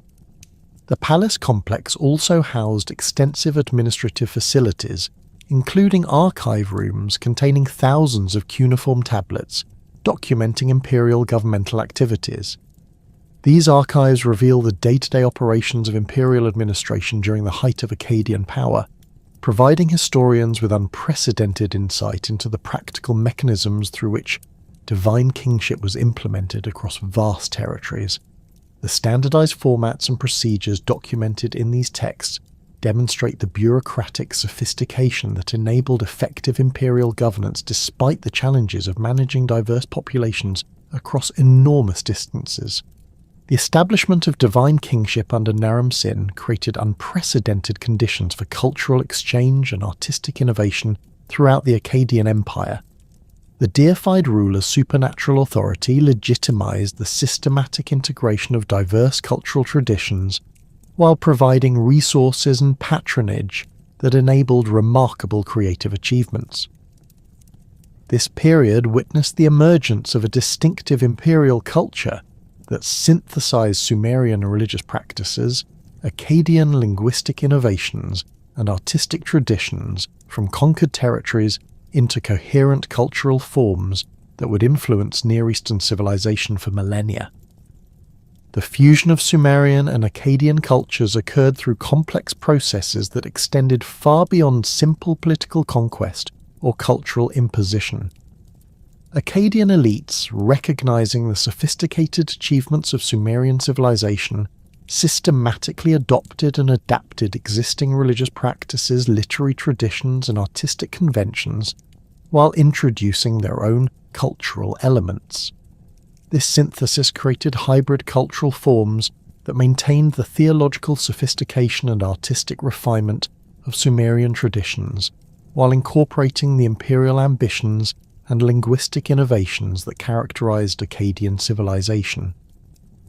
Religious integration represented the most fundamental aspect of this cultural synthesis, as successful imperial governance required the harmonization of diverse theological traditions under unified imperial authority. Sumerian religious practices had evolved over centuries to address the spiritual needs of urban agricultural societies, developing sophisticated mythological systems that explained natural phenomena, justified social hierarchies, and provided frameworks for understanding human relationships with divine powers. The Akkadian adoption of these practices involved careful theological adaptations that preserved essential Sumerian religious concepts while incorporating them into imperial ideological structures. The pantheon that emerged during this period combined major Sumerian deities with Akkadian divine figures through complex theological arrangements that reflected political realities while maintaining religious coherence. Enlil, the traditional Sumerian king of the gods, retained his supreme position while accepting Naram Sin as his divine son and earthly representative. Inanna, the powerful goddess of love and war, became identified with the Akkadian Ishtar, creating a unified divine figure whose worship extended throughout imperial territories. These theological syntheses required sophisticated religious scholarship that produced new mythological narratives explaining divine relationships while justifying imperial political structures. Temple institutions throughout the empire underwent systematic reorganization that balanced respect for traditional Sumerian religious practices with imperial administrative requirements. Archaeological excavations at major religious centers reveal the construction of new shrine complexes dedicated to imperial cult practices alongside existing facilities for traditional local worship. These architectural additions created physical spaces where Sumerian and Akkadian religious traditions could coexist while enabling imperial administrators to monitor and influence local religious activities through their control over combined temple complexes. The priesthood itself became increasingly integrated during this period, with Akkadian religious officials learning Sumerian liturgical languages, while Sumerian priests adapted their practices to accommodate imperial cult requirements. Cuneiform tablets from temple archives document extensive correspondence between religious institutions across the empire, revealing systematic efforts to standardize ritual practices while preserving local variations that maintained regional religious identities. This careful balance between uniformity and diversity enabled the empire to achieve religious unity without triggering the resistance that more aggressive cultural impositions might have provoked. Akkadian elites demonstrated particular sophistication in their adoption of Sumerian literary traditions, recognizing that these cultural achievements provided both artistic inspiration and political legitimacy for imperial rule. The earliest versions of epic tales that would later influence works like the Epic of Gilgamesh began taking shape during this period through the systematic collection and adaptation of Sumerian oral traditions. Akkadian court scribes worked with Sumerian literary specialists to create written versions of traditional narratives while introducing new episodes that reflected imperial themes and values. The development of royal inscriptions as propaganda tools represented a crucial innovation in Akkadian literary culture that combined Sumerian narrative techniques with imperial political requirements. These texts, carved on stone monuments and written on clay tablets for distribution throughout the empire, employed sophisticated literary devices to present imperial achievements in terms that emphasized divine sanction and supernatural support. The language of these inscriptions drew heavily on Sumerian religious and literary vocabulary, while introducing Akkadian grammatical structures and poetic conventions that created distinctive literary styles. Contemporary royal inscriptions reveal the emergence of standardized narrative formulas that presented imperial military campaigns, administrative achievements, and religious activities according to consistent thematic patterns. These texts typically began with invocations of divine authority, proceeded through detailed descriptions of royal accomplishments, and concluded with promises of divine protection for loyal subjects and warnings of supernatural punishment for rebels.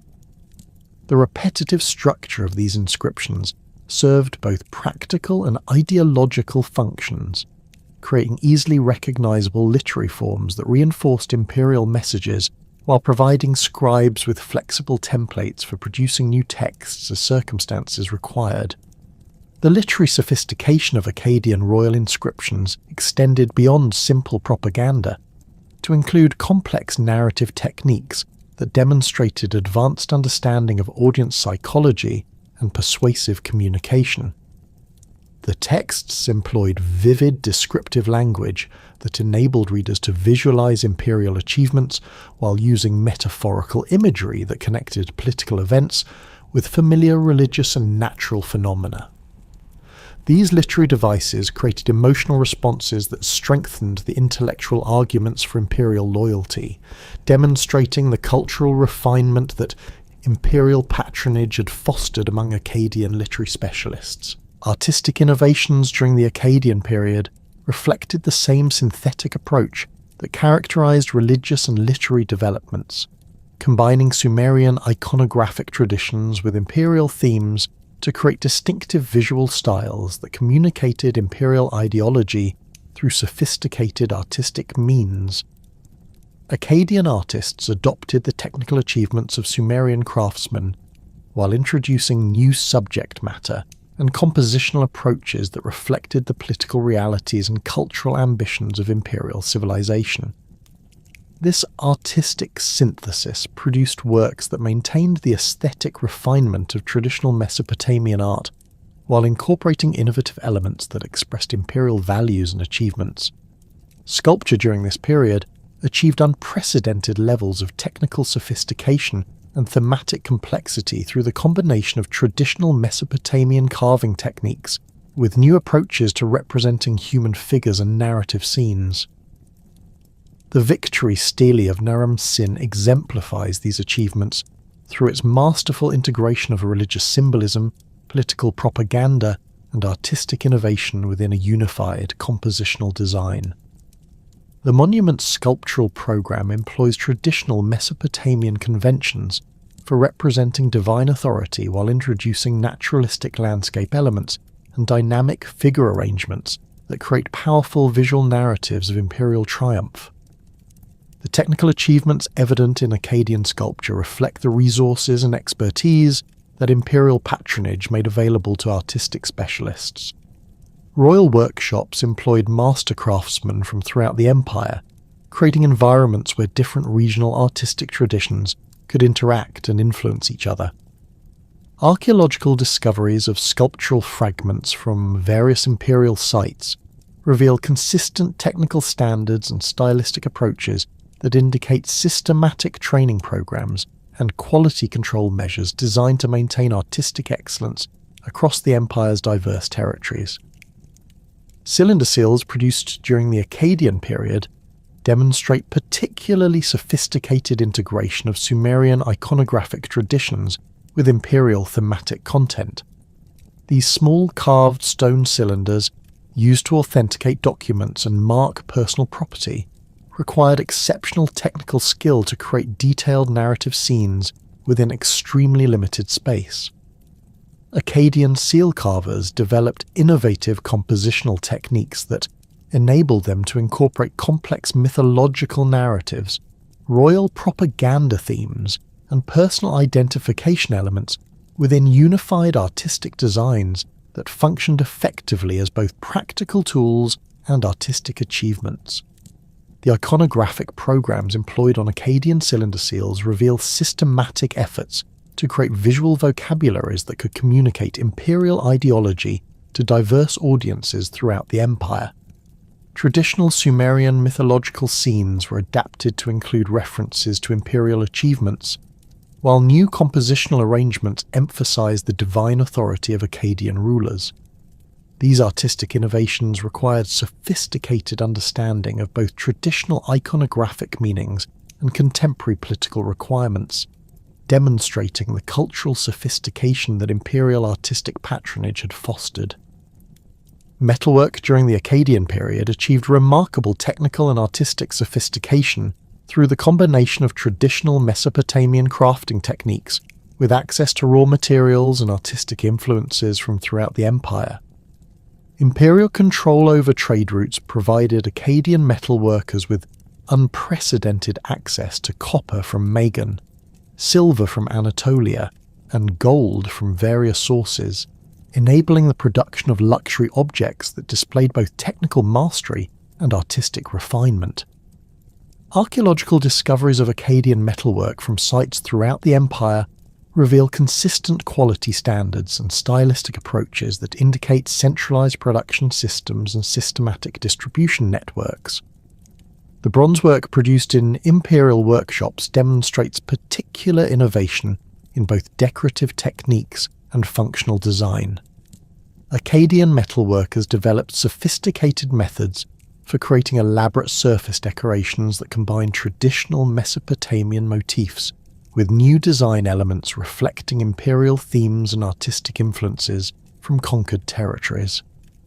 These decorative programs often incorporated religious symbolism that emphasized imperial divine authority, while displaying the technical virtuosity that demonstrated the cultural achievements of Akkadian civilization. Weapons and military equipment produced during this period reveal the integration of practical military requirements with artistic ambitions that reflected the cultural values of imperial elites. Ceremonial weapons intended for royal use employed precious metals and elaborate decorative programs that transformed functional military equipment into artistic objects suitable for diplomatic gifts and religious ceremonies. These luxury weapons served important political functions by demonstrating imperial wealth and cultural sophistication to foreign dignitaries while providing physical symbols of divine royal authority that reinforced imperial ideology through material display.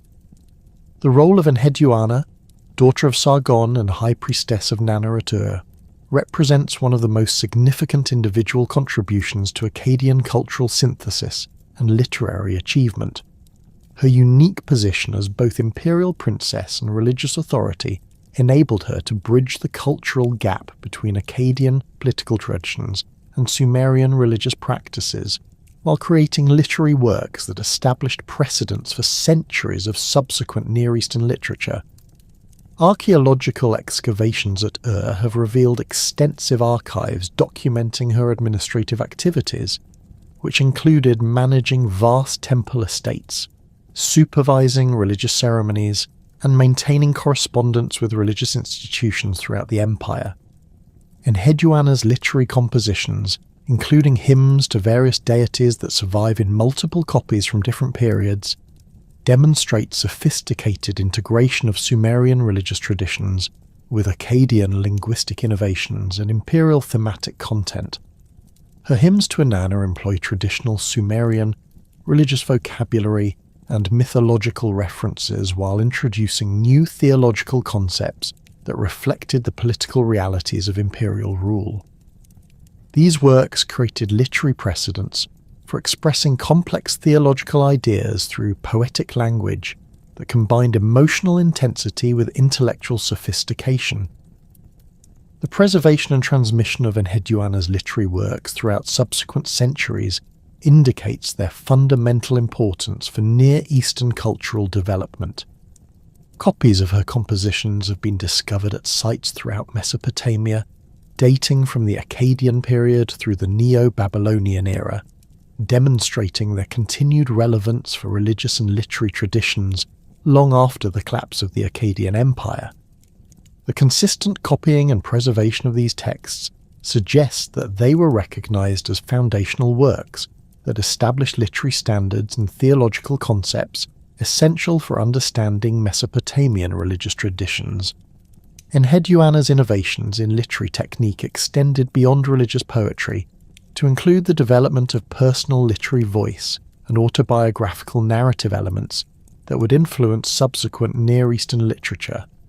Her compositions frequently employ first-person narrative perspectives that present religious experiences through individual consciousness rather than impersonal theological discourse. These literary techniques created more emotionally engaging religious texts, while establishing precedents for personal religious expression that would characterize much subsequent devotional literature. The administrative documents associated with Enheduanna's tenure as High Priestess reveal her role in implementing the cultural synthesis policies that characterized Akkadian imperial administration. Her correspondence with religious institutions throughout the empire documents systematic efforts to coordinate religious practices while respecting local traditions and preferences. These texts demonstrate the sophisticated diplomatic and administrative skills that enabled successful cultural integration across diverse territories, illustrating how individual leadership contributed to the broader cultural achievements of the Akkadian period. The educational systems that developed during the Akkadian period played crucial roles in transmitting the cultural synthesis that imperial policies had created, while training the administrative and religious personnel necessary for maintaining imperial unity. Archaeological excavations at major urban centres have revealed school buildings and educational archives that document systematic approaches to training scribes in both Sumerian and Akkadian languages, while providing instruction in religious traditions, legal procedures, and administrative techniques. These educational institutions created standardized curricula that ensured consistent training for imperial personnel while preserving the cultural knowledge necessary for effective governance. The bilingual nature of Akkadian education represented a fundamental innovation that enabled the systematic preservation and transmission of Sumerian cultural achievements while facilitating their integration with Akkadian innovations. Students learned to read and write both cuneiform, Sumerian, and Akkadian, developing linguistic capabilities that enabled them to function effectively in administrative and religious contexts that required knowledge of both cultural traditions. This bilingual education created a class of cultural specialists who possessed the knowledge and skills necessary for maintaining the cultural synthesis that strengthened imperial unity. Literary education during this period emphasized the memorization and copying of traditional texts while encouraging creative adaptation and innovation that reflected contemporary political and religious requirements. Students learned classical Sumerian literary works while producing new compositions that employed traditional techniques to address current themes and concerns. This educational approach preserved essential cultural knowledge while fostering continued literary development, creating conditions that enabled the remarkable cultural achievements that characterized the Akkadian Renaissance.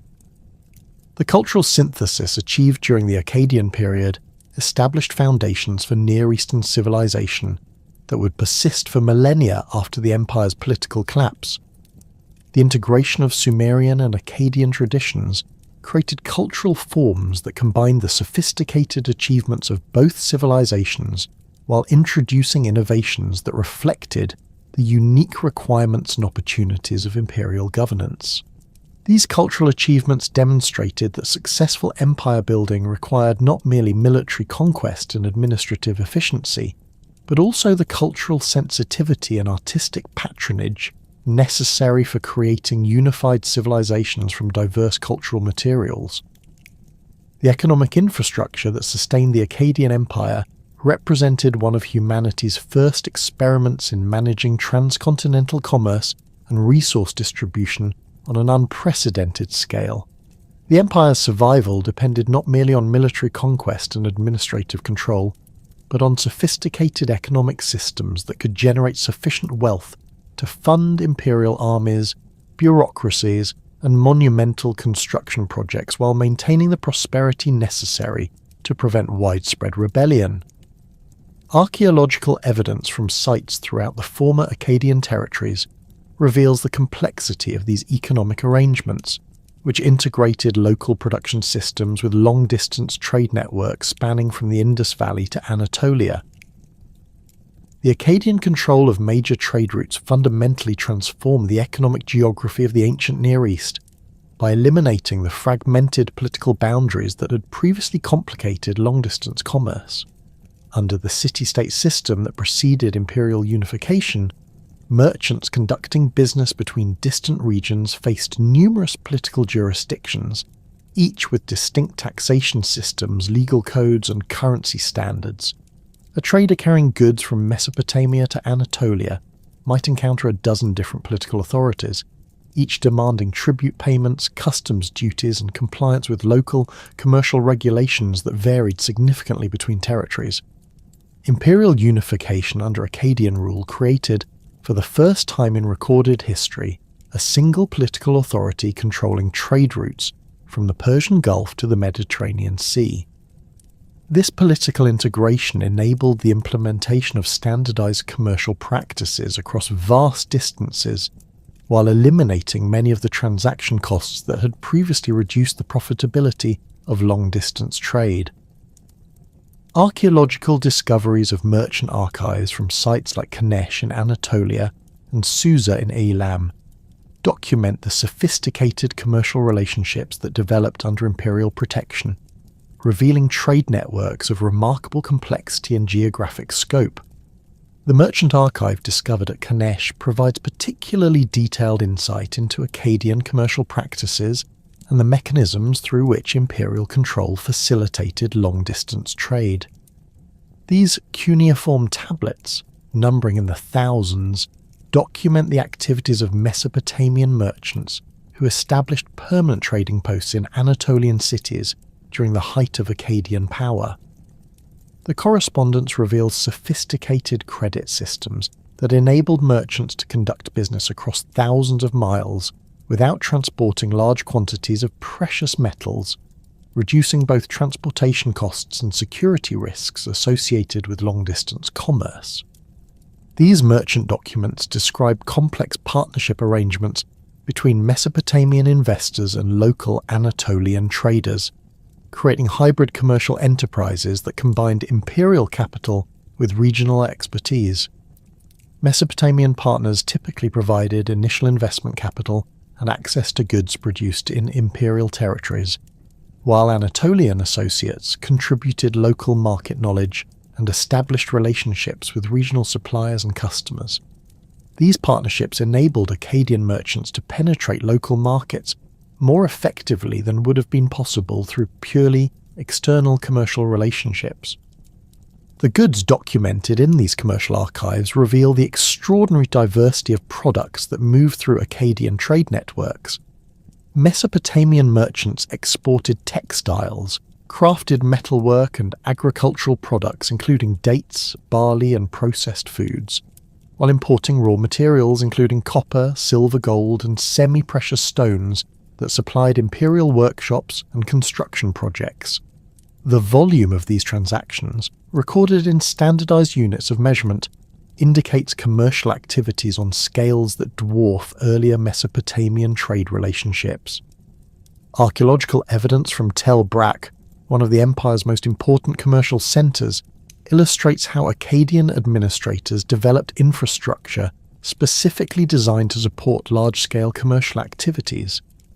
Excavations have revealed extensive warehouse complexes capable of storing thousands of tons of goods, along with administrative buildings housing the bureaucratic personnel necessary for managing complex import and export operations. These facilities included specialized storage areas for different types of commodities, with climate-controlled spaces for preserving textiles and organic materials alongside secure vaults for precious metals and luxury goods. The standardization of weights and measures across imperial territories represented one of the Akkadian Empire's most significant contributions to commercial development and economic integration.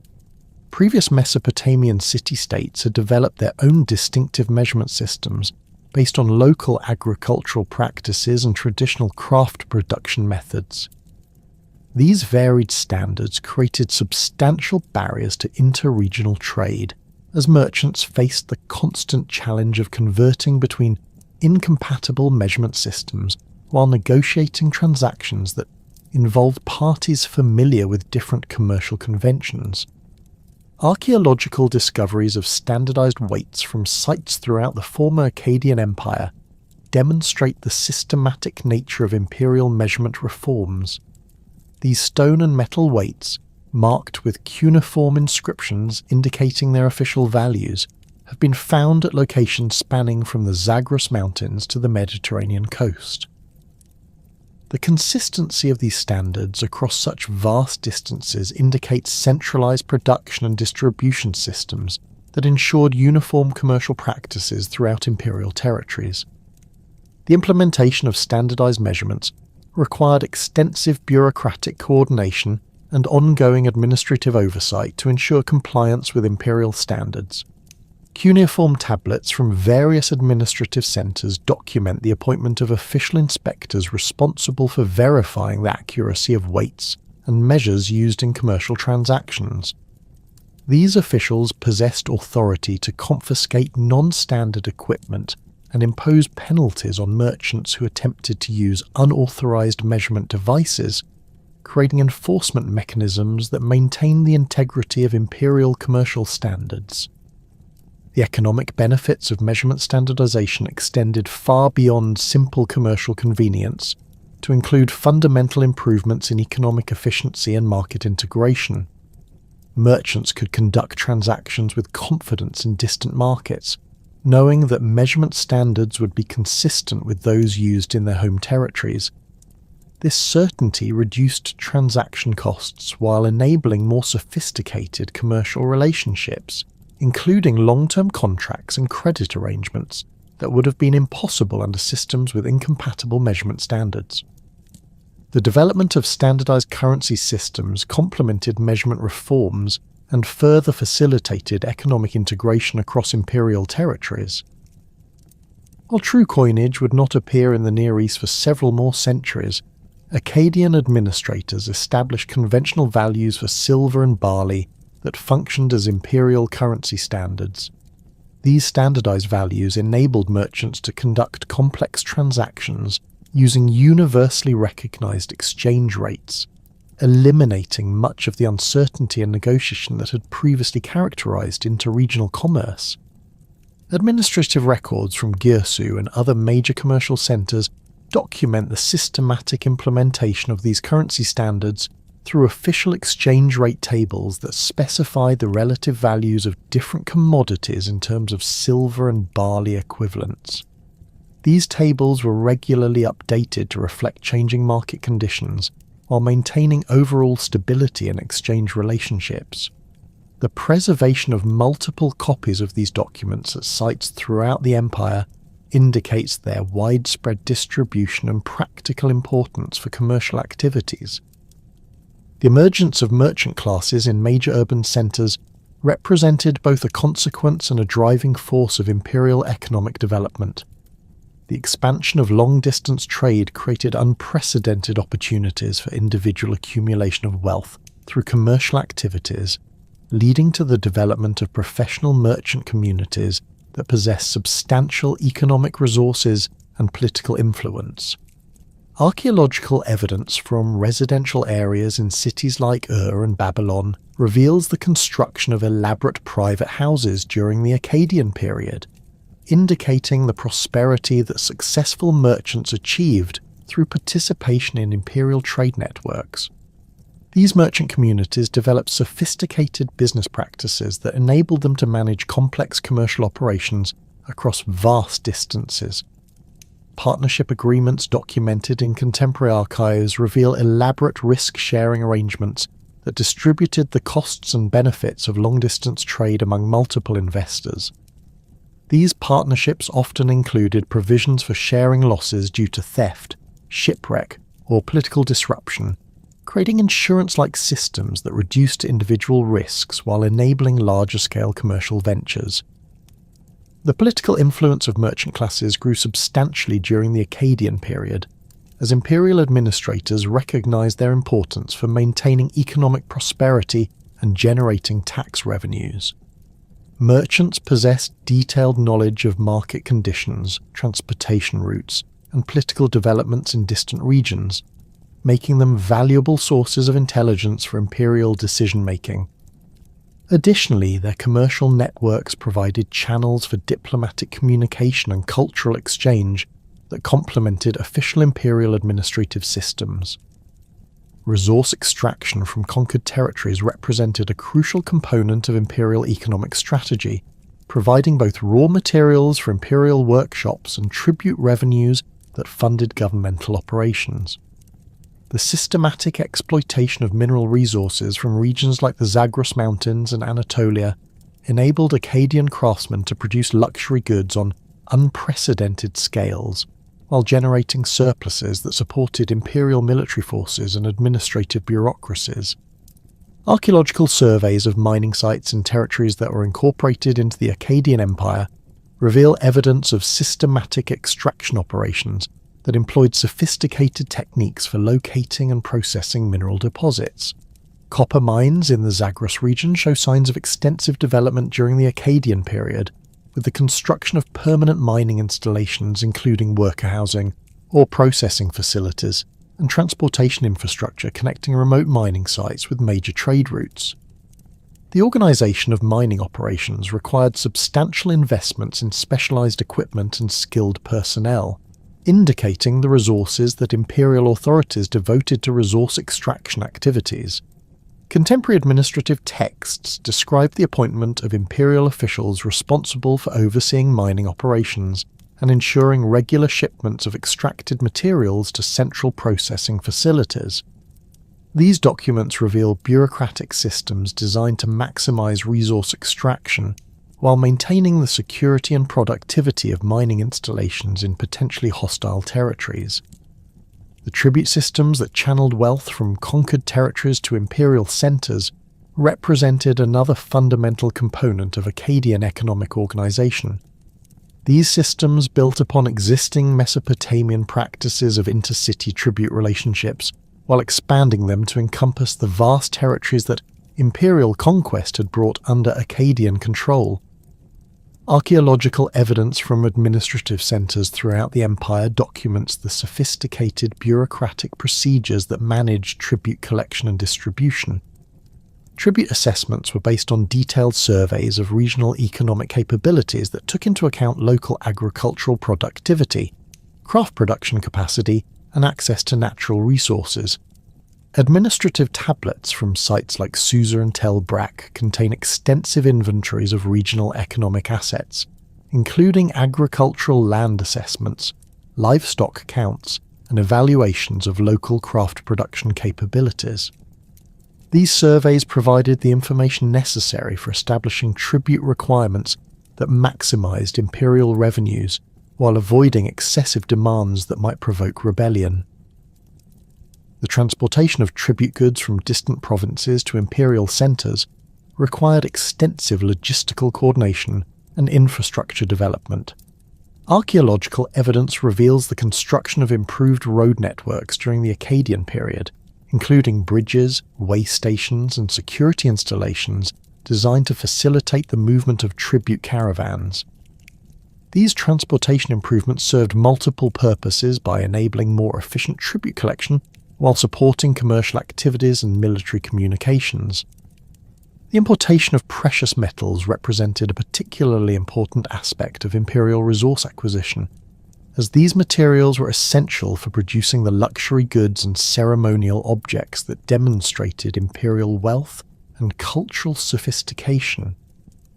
Gold from Nubia and other distant sources, silver from Anatolian mines, and copper from various regional sources flowed into imperial workshops where skilled craftsmen transformed raw materials into finished products that served both practical and symbolic functions.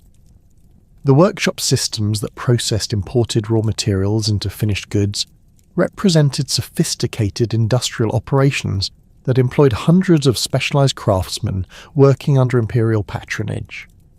Archaeological excavations at Akkad and other major centers have revealed extensive workshop complexes equipped with specialized tools and facilities for metalworking, textile production, and stone carving. These installations produced both utilitarian goods for domestic consumption and luxury items intended for diplomatic gifts, religious ceremonies, and elite consumption. The management of imperial workshops required detailed knowledge of production techniques, quality control procedures, and market demands that enabled administrators to coordinate complex manufacturing operations. Administrative archives document sophisticated inventory systems that tracked raw material inputs, work in progress, and finished product outputs, while maintaining quality standards that ensured imperial goods met the expectations of elite consumers. These management systems represented early examples of industrial organization that would influence manufacturing practices for centuries. The integration of diverse regional economies into unified imperial systems created unprecedented opportunities for economic specialization and comparative advantage that increased overall productivity and wealth generation. Different regions within the empire developed specialized production capabilities based on their natural resources, traditional skills, and geographic advantages. Mesopotamian cities focused on textile production and agricultural processing. Anatolian centers specialized in metalworking, while coastal regions developed maritime commerce and fishing industries. This economic specialization was facilitated by the transportation networks and security arrangements that imperial administration provided, enabling regions to focus on their most productive activities while obtaining other necessities through trade relationships with distant territories. The resulting increases in economic efficiency generated surpluses that supported population growth, urbanization, and cultural development throughout imperial territories. Agricultural innovations and irrigation projects represented fundamental components of imperial economic development that supported the population growth and urbanization necessary for maintaining large armies and complex administrative systems. The Akkadian Empire inherited sophisticated irrigation systems from its Sumerian predecessors, but expanded and improved these networks to support larger populations and more intensive agricultural production. Archaeological surveys of irrigation systems in southern Mesopotamia reveal extensive construction and maintenance activities during the Akkadian period, including the excavation of new canals, the repair of existing waterworks, and the development of more sophisticated water management techniques. These projects required massive labour investments and sophisticated engineering capabilities that demonstrated the organisational resources that imperial administration could mobilise for economic development purposes. The management of complex canal systems required detailed coordination between multiple administrative levels and geographic regions, as irrigation networks often crossed political boundaries and affected the interests of numerous communities. Administrative tablets document elaborate procedures for allocating water rights, coordinating maintenance activities, and resolving disputes between different users of shared irrigation systems. These management systems represented early examples of large-scale resource management that balance competing interests while maintaining overall system efficiency. The agricultural crises that struck Mesopotamia around 2200 BCE created conditions of unprecedented vulnerability for the Akkadian Empire, weakening the economic foundations that had sustained imperial unity for over a century.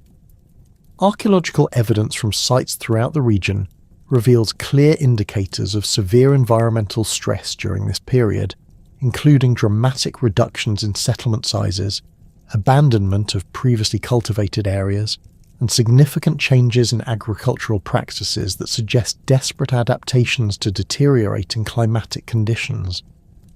Paleoclimatic data derived from lake sediments, tree rings, and archaeological deposits confirms that the late 3rd millennium BCE witnessed one of the most severe drought episodes in Near Eastern prehistory, with rainfall patterns disrupted across the entire region for several decades.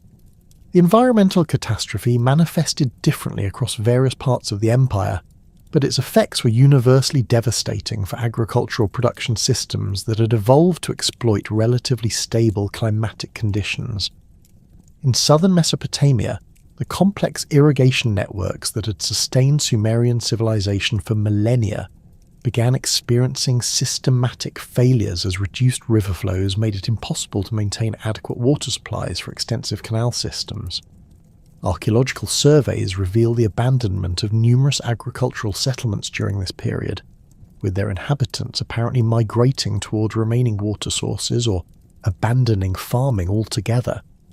Northern Mesopotamian regions, which had traditionally relied more heavily on rainfall agriculture than irrigation systems, faced equally severe challenges as precipitation levels dropped to levels insufficient for supporting grain cultivation. Tel Leilan, one of the most thoroughly excavated sites from this period, shows clear archaeological evidence of rapid abandonment around 2200 BCE, with a thick layer of wind-blown dust covering the final occupation levels. This dust layer, which accumulated over several decades, indicates that the region experienced not merely drought, but active desertification that made continued habitation impossible. The Khabur River Valley, which had served as one of the empire's most productive agricultural regions and a crucial corridor for trade between Mesopotamia and the Levant, experienced particularly dramatic population decline during this period. Archaeological surveys document the abandonment of over 80% of settlements in the region, with many sites showing evidence of hasty evacuation rather than gradual decline.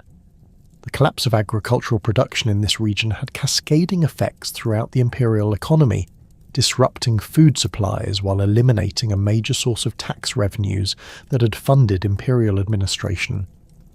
The failure of agricultural systems created massive population movements as farming communities abandoned their traditional territories in search of regions where cultivation remained possible.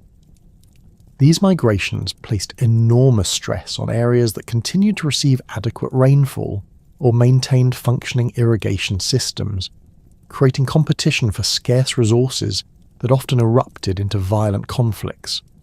Administrative texts from sites like Girsu describe the arrival of large numbers of refugees from northern regions, straining local food supplies while creating social tensions between established populations and desperate newcomers. The imperial government's response to the agricultural crisis revealed both the sophistication of Akkadian administrative systems and their ultimate limitations when confronted with challenges of such magnitude. Shari, who had inherited the throne from Naram-Sin around 2217 BCE, attempted to maintain imperial unity through increased centralization of resource distribution and more intensive exploitation of regions that remained agriculturally productive.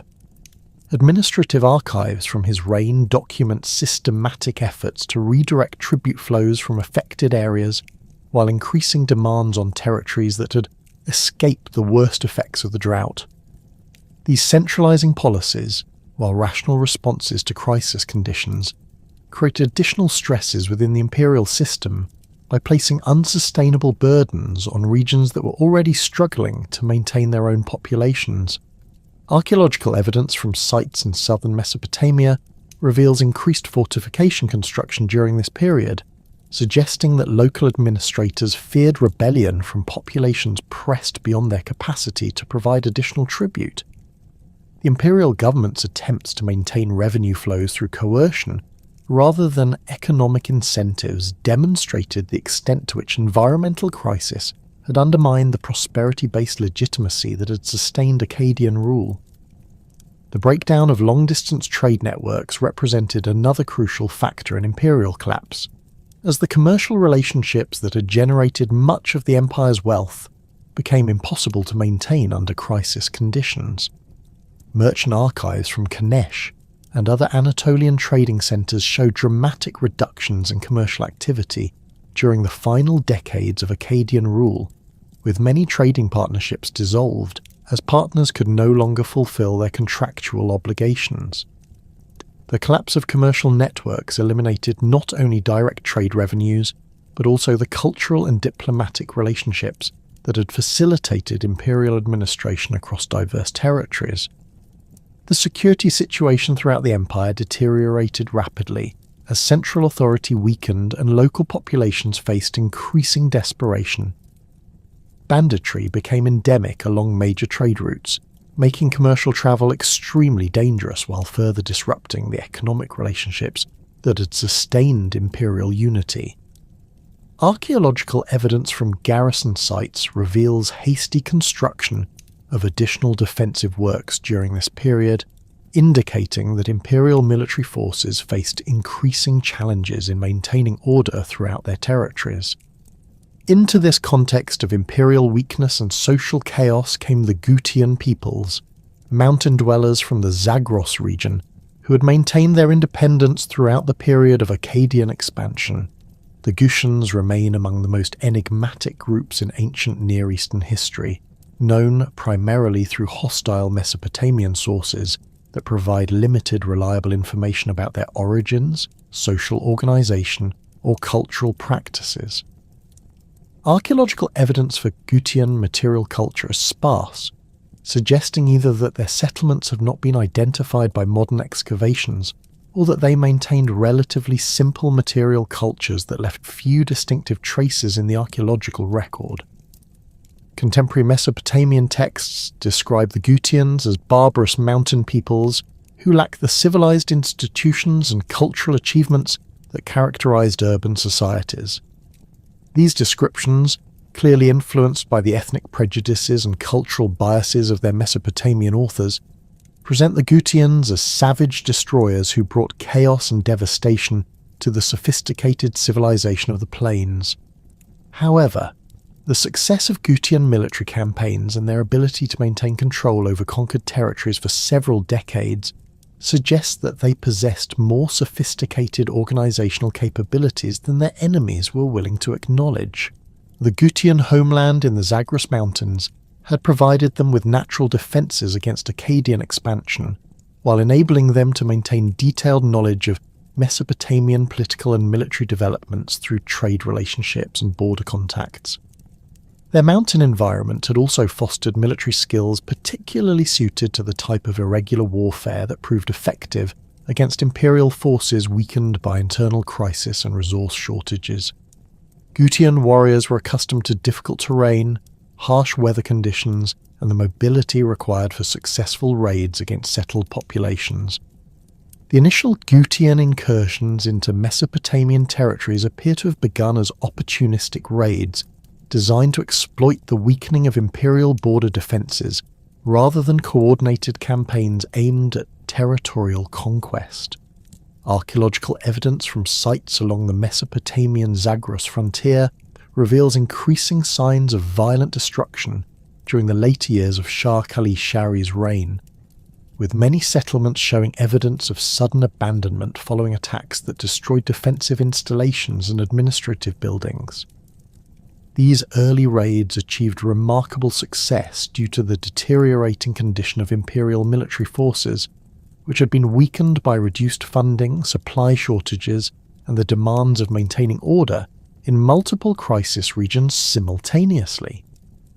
The professional army that had enabled Akkadian expansion under Sargon and his successors required substantial resources for equipment, training and maintenance that the crisis-stricken imperial government could no longer provide consistently. Archaeological evidence from military installations reveals declining standards of equipment and construction quality during the final decades of Akkadian rule. The psychological impact of successful Gutian raids extended far beyond their immediate military effects, demonstrating to subject populations throughout the empire that Akkadian military power was no longer invincible. The divine kingship ideology that had legitimized imperial rule under Naram Sin depended heavily on perceptions of supernatural protection and invincible military might. Gutian victories challenged these fundamental assumptions while providing concrete evidence that imperial authority could be successfully resisted. The Gutian military organization appears to have been based on tribal structures that enabled rapid mobilization of warriors while maintaining the flexibility necessary for conducting effective guerrilla campaigns against conventional armies.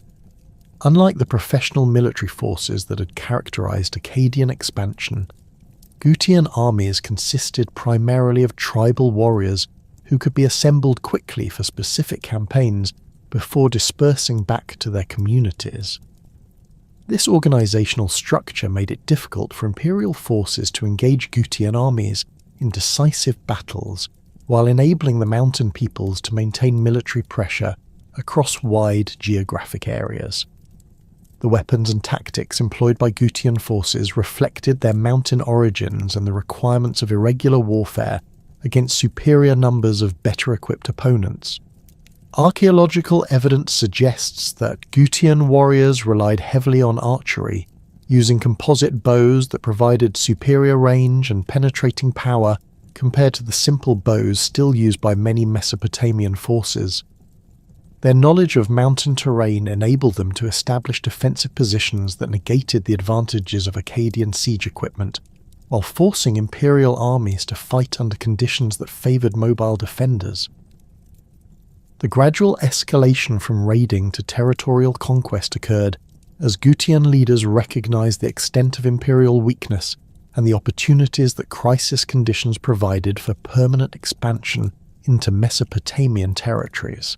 The success of initial raids had demonstrated that imperial military responses were inadequate, while providing Gutian forces with captured equipment and intelligence about Mesopotamian defensive capabilities.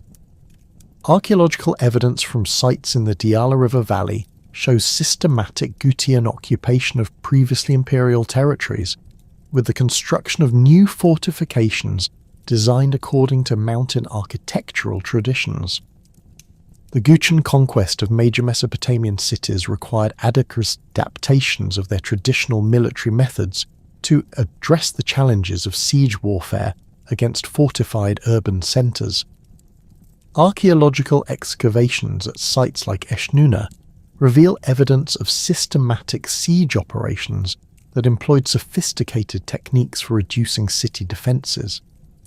Gutian forces appear to have learned these methods through observation of imperial siege practices while adapting them to their own organisational capabilities and resource limitations.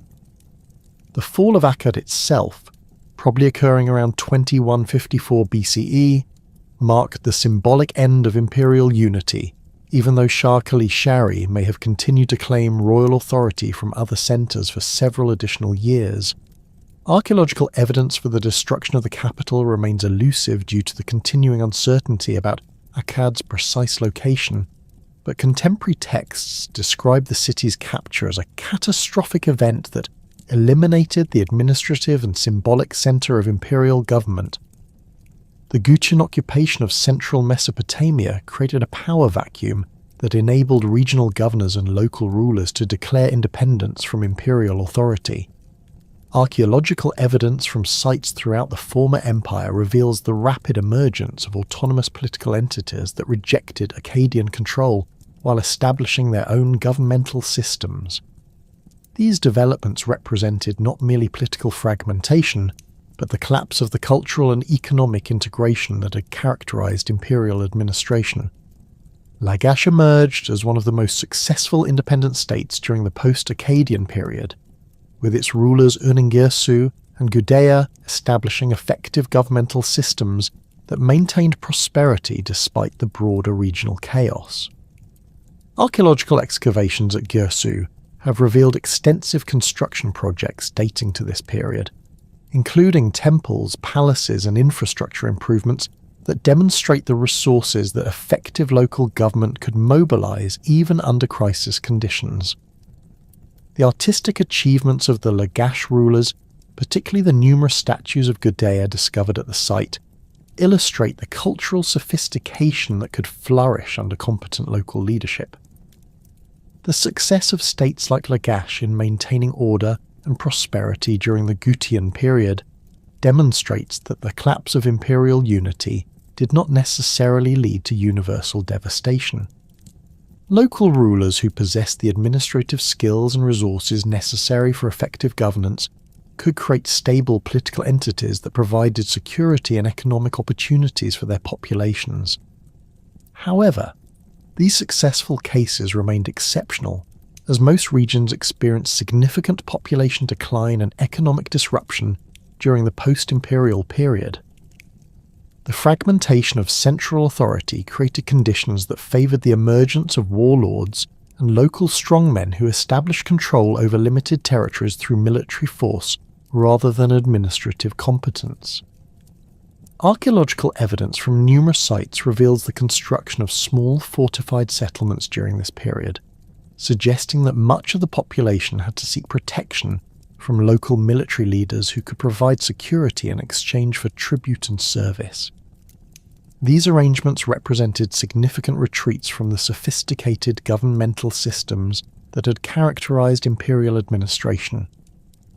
The Mesopotamian literary tradition preserved memories of the Gutian period as a time of chaos and suffering that served as divine punishment for the hubris of Akkadian rulers. The composition known as the Curse of Akkad presents the empire's collapse as the inevitable consequence of Naram Sin's sacrilegious destruction of the Akur temple at Nippur, which had provoked the wrath of the god Enlil. This literary work, composed during the subsequent Earth III period, reflects Mesopotamian efforts to understand the catastrophic events that had destroyed their first empire, while providing theological explanations for historical developments that seem to defy rational comprehension. The theological interpretation of imperial collapse presented in The Curse of Akkad emphasizes themes of divine justice and the consequences of royal arrogance that would become standard elements in Mesopotamian historical literature. The text describes how Naram Sin's claim to divinity and his destruction of sacred sites had violated fundamental principles of divine human relationships, leading to supernatural punishment that manifested through military defeat, economic collapse, and social chaos. These literary interpretations provided frameworks for understanding historical events while reinforcing religious values and political norms that discouraged similar royal behaviour in the future. The environmental dimensions of imperial collapse received less attention in contemporary literary sources, which focus primarily on human actions and divine responses rather than climatic factors beyond human control. However, some texts do reference drought conditions and agricultural failures that suggest awareness of environmental contributions to the crisis. The integration of these natural factors with theological explanations created complex interpretive frameworks that acknowledge both human responsibility and divine agency in historical developments. The cultural memory of Akkadian achievements persisted throughout the period of Gutian dominance and imperial fragmentation, providing inspiration for subsequent attempts at political reunification. The administrative innovations, legal precedents, and artistic achievements of the Akkadian period established standards and expectations that influenced later Mesopotamian civilizations, even when direct political continuity had been broken. Archaeological evidence reveals continued use of Akkadian administrative techniques and artistic styles in many regions despite the collapse of central imperial authority. The preservation of Akkadian cultural traditions occurred primarily through the educational systems and scribal schools that maintained knowledge of cuneiform writing and traditional literary works. These institutions, often associated with temple complexes that possessed the resources necessary for supporting educational activities, continued to train scribes in traditional techniques while preserving the textual materials that embodied Akkadian cultural achievements. The survival of these educational traditions enabled the transmission of imperial precedents to subsequent generations who would eventually attempt to restore unified government to Mesopotamia. The gradual recovery from the crisis of the late 3rd millennium BCE required several centuries of political experimentation and cultural adaptation before stable governmental systems could be re-established. The 3rd dynasty of Ur, which emerged around 2112 BCE, represented the first successful attempt to restore unified control over Mesopotamian territories, but even this achievement proved temporary. The lessons learned from Akkadian imperial collapse influenced subsequent approaches to governance, leading to administrative innovations designed to prevent similar catastrophic failures while maintaining the benefits of political unification. The century that followed the collapse of Akkadian imperial authority witnessed profound transformations in Mesopotamian civilization as the Gutian peoples established their dominance over the former imperial heartland while indigenous populations adapted to radically altered political and economic conditions. The Gutian period, spanning approximately from 2154 to 2047 BCE, represents one of the most poorly documented yet significant phases in early Mesopotamian history, characterized by the systematic disruption of established urban hierarchies, the fragmentation of long-distance trade networks, and the gradual emergence of new forms of political organization that would ultimately enable the restoration of unified government under the 3rd dynasty of Ur. Archaeological evidence from sites throughout Mesopotamia reveals the dramatic impact of Gutian occupation on urban settlement patterns and economic activities. Major cities that had flourished under Akkadian rule experienced significant population decline as administrative functions were disrupted and commercial networks collapsed. Tel Brak, which had served as one of the empire's most important garrison cities and commercial centres, shows clear evidence of abandonment during the early Gutian period, with administrative buildings left empty and residential areas gradually covered by windblown sand. The massive palace complex constructed during Naram Sin's reign was systematically dismantled, with valuable building materials apparently removed for use in other construction projects.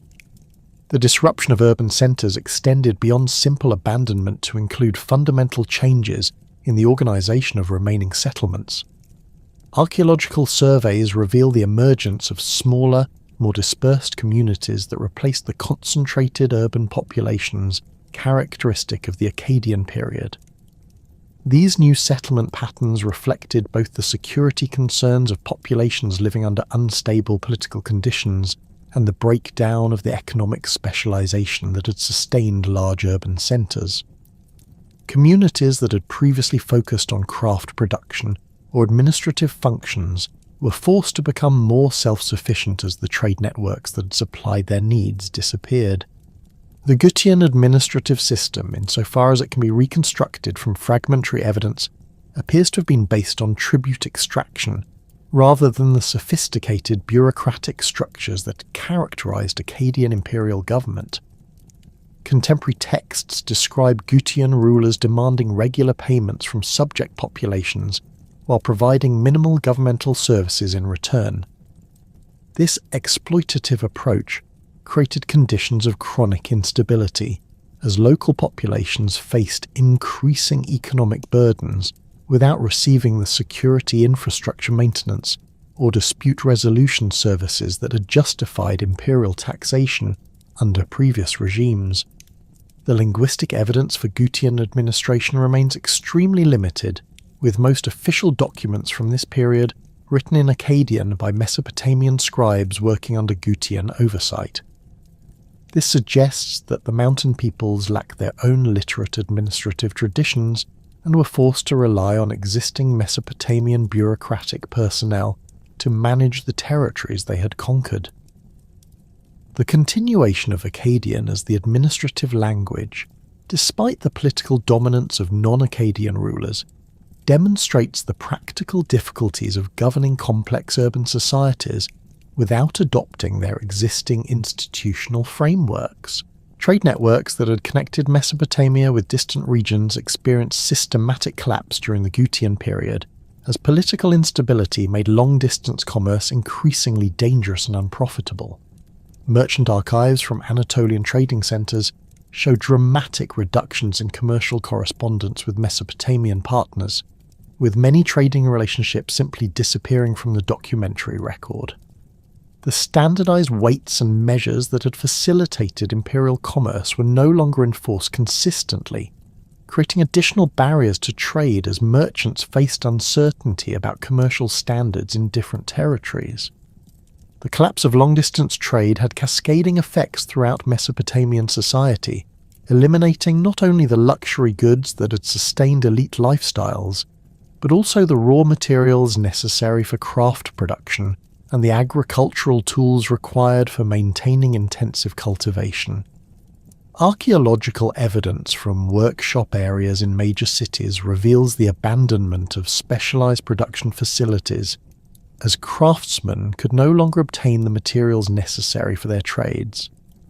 Metalworking shops that had previously produced elaborate weapons and ceremonial objects were reduced to recycling existing metal objects, while textile production declined dramatically due to the disruption of trade routes that had supplied raw materials and dyes. The agricultural systems that had sustained Mesopotamian civilization faced additional challenges beyond those created by the earlier climatic crisis. The breakdown of central authority meant that the complex irrigation networks required for intensive agriculture no longer received systematic maintenance and coordination.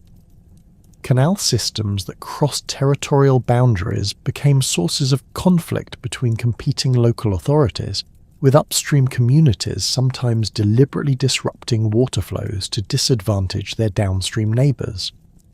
Archaeological surveys of irrigation systems in southern Mesopotamia reveal extensive damage and abandonment during this period, with many canals silting up due to lack of maintenance. Local populations adapted to these challenging conditions through various survival strategies that emphasized self-sufficiency and defensive capabilities over the economic specialization that had characterized urban civilization during the imperial period. Archaeological evidence reveals the construction of numerous small fortified settlements during the Gutian period, typically positioned on elevated ground with defensive walls and limited access routes. These fortifications provided protection for local populations while enabling them to control access to remaining agricultural resources and water sources. The social structures that emerged during this period reflected the militarization of society and the breakdown of the complex hierarchies that had characterized imperial administration. Local strongmen who could provide military protection established themselves as rulers of small territories, creating political arrangements based on personal loyalty and military service, rather than the bureaucratic competence and legal authority that had legitimized imperial government. These arrangements often proved unstable as competing warlords fought for control over limited resources, creating cycles of violence that further disrupted economic recovery. Despite the overall decline in urban civilization during the Gutian period, some regions managed to maintain relatively stable and prosperous conditions through effective local leadership and favourable geographic circumstances. The city-state of Lagash, located in southern Mesopotamia, emerged as the most successful example of indigenous resistance to Gutian domination and the preservation of traditional Mesopotamian governmental practices. Under the leadership of rulers like Urningirsu and later Gudea, Lagash maintained its independence while implementing administrative and cultural policies that demonstrated the continued vitality of Sumerian civilization. Archaeological excavations at Girsu, the religious centre of the Lagash state, have revealed extensive construction projects dating to the Gutian period that demonstrate the resources and organisational capabilities that effective local government could mobilise, even under adverse regional conditions. The temple complex dedicated to the god Ningirsu underwent major renovations during this period, with the construction of new shrine buildings, administrative facilities, and ceremonial courtyards that employed traditional Sumerian architectural techniques while incorporating innovative design elements. These construction projects required the coordination of hundreds of workers over several years, indicating the persistence of sophisticated administrative capabilities despite the broader regional chaos. The ruler Gudea, who governed Lagash during the later part of the Gutian period, became one of the most celebrated figures in Mesopotamian history through his successful combination of effective administration, military defence, and cultural patronage. Contemporary inscriptions describe his efforts to maintain traditional Sumerian religious practices while adapting governmental policies to the challenging conditions created by Gutian dominance and regional instability. His building projects, diplomatic initiatives, and legal reforms provided models for subsequent Mesopotamian rulers, while demonstrating the possibility of maintaining civilized government despite adverse external conditions. The numerous statues of Gudea discovered at Girsu represent some of the finest achievements of Mesopotamian sculpture and provide valuable insights into the cultural renaissance that occurred in Lagash during this period. These statues, carved from imported diorite stone, demonstrate both the artistic sophistication that local patronage could support and the continuation of trade relationships that enabled access to luxury materials. The inscriptions on these statues describe Gudea's various achievements while emphasizing his piety and devotion to traditional Sumerian religious values, creating propaganda that legitimized his rule through appeals to cultural continuity rather than military conquest. The artistic program employed in Gudea's statues reveals sophisticated understanding of traditional Mesopotamian iconographic conventions combined with innovations that reflected contemporary political realities. The ruler is consistently portrayed in traditional poses of prayer and devotion, emphasizing his role as an intermediary between divine and human realms, rather than claiming the divine status that had characterized Akkadian imperial ideology. This iconographic approach appealed to populations who had experienced the consequences of royal hubris, while providing religious legitimacy for effective secular government. The administrative documents from Gudea's reign reveal sophisticated governmental systems that maintained many of the innovations developed during the Akkadian period, while adapting them to the reduced territorial scope and resources available to a city-state government. The texts describe systematic approaches to tax collection, judicial administration, and public works coordination that enabled Lagash to maintain prosperity, despite the regional economic disruption. These administrative achievements demonstrated that the governmental techniques developed during the imperial period could be successfully adapted to smaller political entities, providing precedents for subsequent state formation efforts. The cultural policies implemented by Gudea and other successful local rulers during this period emphasized the preservation and revival of traditional Sumerian religious and literary traditions that had been overshadowed by Akkadian cultural dominance during the imperial period. Temple schools in Lagash and other independent city-states continue to train scribes in traditional cuneiform writing, while preserving the literary works that embodied Sumerian cultural achievements. This educational continuity ensured that the knowledge and skills necessary for effective administration would survive the period of political fragmentation and be available for subsequent reunification efforts. The literary works produced during the Gutian period reveal complex attitudes toward the imperial past and contemporary political conditions. Compositions like the Curse of Akkad presented the collapse of imperial authority as divine punishment for royal arrogance, while implicitly arguing for the superiority of traditional Sumerian governmental practices.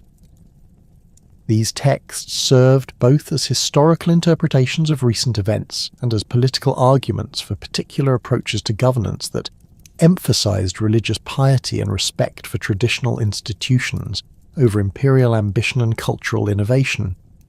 The gradual weakening of Gutian control over Mesopotamian territories occurred through a combination of internal conflicts among Gutian leaders and the growing strength of indigenous resistance movements. Archaeological evidence suggests that Gutian political organization remained essentially tribal throughout their period of dominance, with different clan leaders controlling separate territories and maintaining only loose coordination among themselves. This decentralized structure, while effective for initial conquest and raiding activities, proved inadequate for long-term governance of complex urban societies that required consistent administrative oversight and resource coordination. The conflicts between different Gutian factions created opportunities for Mesopotamian populations to reassert their independence and challenge mountain domination. Local rulers who had maintained their positions under Gutian oversight began expanding their territories and reducing their tribute obligations as central Gutian authority weakened. Archaeological evidence from sites throughout Mesopotamia reveals increasing construction of defensive fortifications during the later Gutian period, suggesting that local populations were preparing for military conflicts that would determine their future political status. The emergence of Utu-Hagel of Uruk as a leader of Mesopotamian resistance against Gutian rule represented a crucial turning point that would ultimately lead to the restoration of unified government under indigenous control. Contemporary inscriptions describe Utu-Hagel as a champion of Sumerian civilization who received divine support for his efforts to expel the foreign invaders and restore traditional governmental practices. His military campaigns against Gutian forces employed tactics that combined traditional Mesopotamian siege warfare with guerrilla techniques adapted from the mountain peoples themselves. The success of Utu-Hagel's rebellion against Gutian authority around 2047 BCE marked the beginning of Mesopotamian recovery from over a century of foreign domination and political fragmentation. His victory at the battle near Adab, where Gutian forces under their king Tiragan were decisively defeated, demonstrated that indigenous Mesopotamian populations possessed the military capabilities and organizational resources necessary for overthrowing their foreign rulers.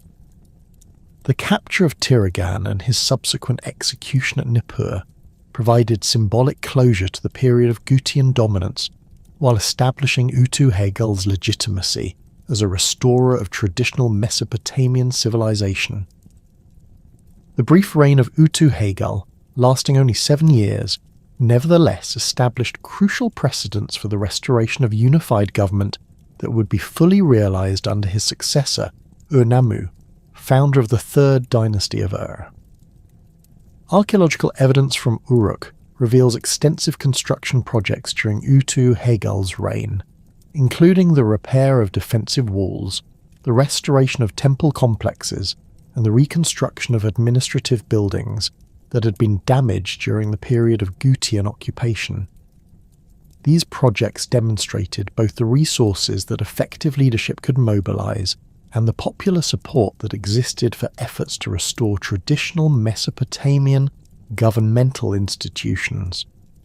The administrative innovations implemented during Utu-Hagel's reign reflected lessons learned from both the successes and failures of previous governmental systems, His officials developed new approaches to provincial administration that balanced central coordination with local autonomy, avoiding both the excessive centralization that had contributed to Akkadian imperial collapse and the fragmentation that had characterized the Gutian period. These governmental experiments provided foundations for the more systematic administrative reforms that would be implemented under the Third Dynasty of Ur. The archaeological evidence for continuity and change during the post-Akkadian period reveals complex patterns of cultural adaptation that combine preservation of traditional practices with innovations necessitated by altered political and economic conditions. Settlement patterns show gradual recovery of urban populations as security improved and trade networks were re-established. But the new cities that emerged often differed significantly from their Akkadian predecessors in size, organisation and economic functions. The concentration of population in fewer, larger centres reflected both security considerations and the reduced resources available for supporting dispersed urban networks.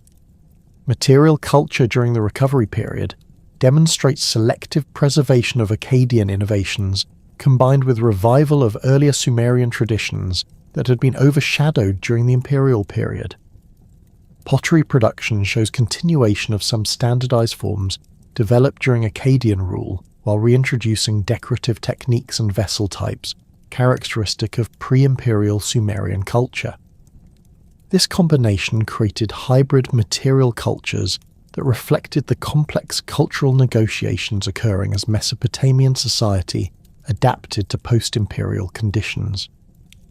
The administrative practices that emerged during the recovery period incorporated lessons learned from the imperial experiment while adapting to the reduced territorial scope and resources available to the new political entities. Legal documents from this period show continuation of property law innovations introduced during the Akkadian period, including recognition of private land ownership and sophisticated commercial contracts, while religious and ceremonial practices emphasize traditional Sumerian forms that have been maintained in temple institutions throughout the period of foreign domination. These adaptations created governmental systems that combined imperial administrative efficiency with traditional Mesopotamian cultural values, providing foundations for the remarkable achievements of the Third Dynasty of Ur. The collapse of Akkadian political authority did not erase the profound transformations that the world's first multi-ethnic empire had introduced to human civilization. The administrative innovations, legal precedents and imperial ideologies developed during the century and a half of Akkadian rule became foundational elements that subsequent Mesopotamian empires would adapt, refine, and expand upon for over 2 millennia. The Babylonian Empire, emerging in the early 2nd millennium BCE under Hammurabi, inherited and systematically developed Akkadian approaches to provincial administration, incorporating the empire's methods of governing diverse populations while expanding the legal frameworks that Akkadian administrators had pioneered. Archaeological excavations at Babylon have revealed administrative archives that demonstrate direct continuity with Akkadian bureaucratic practices, including standardized record-keeping systems, provincial reporting procedures, and taxation methods that closely paralleled those developed under Sargon and his successors.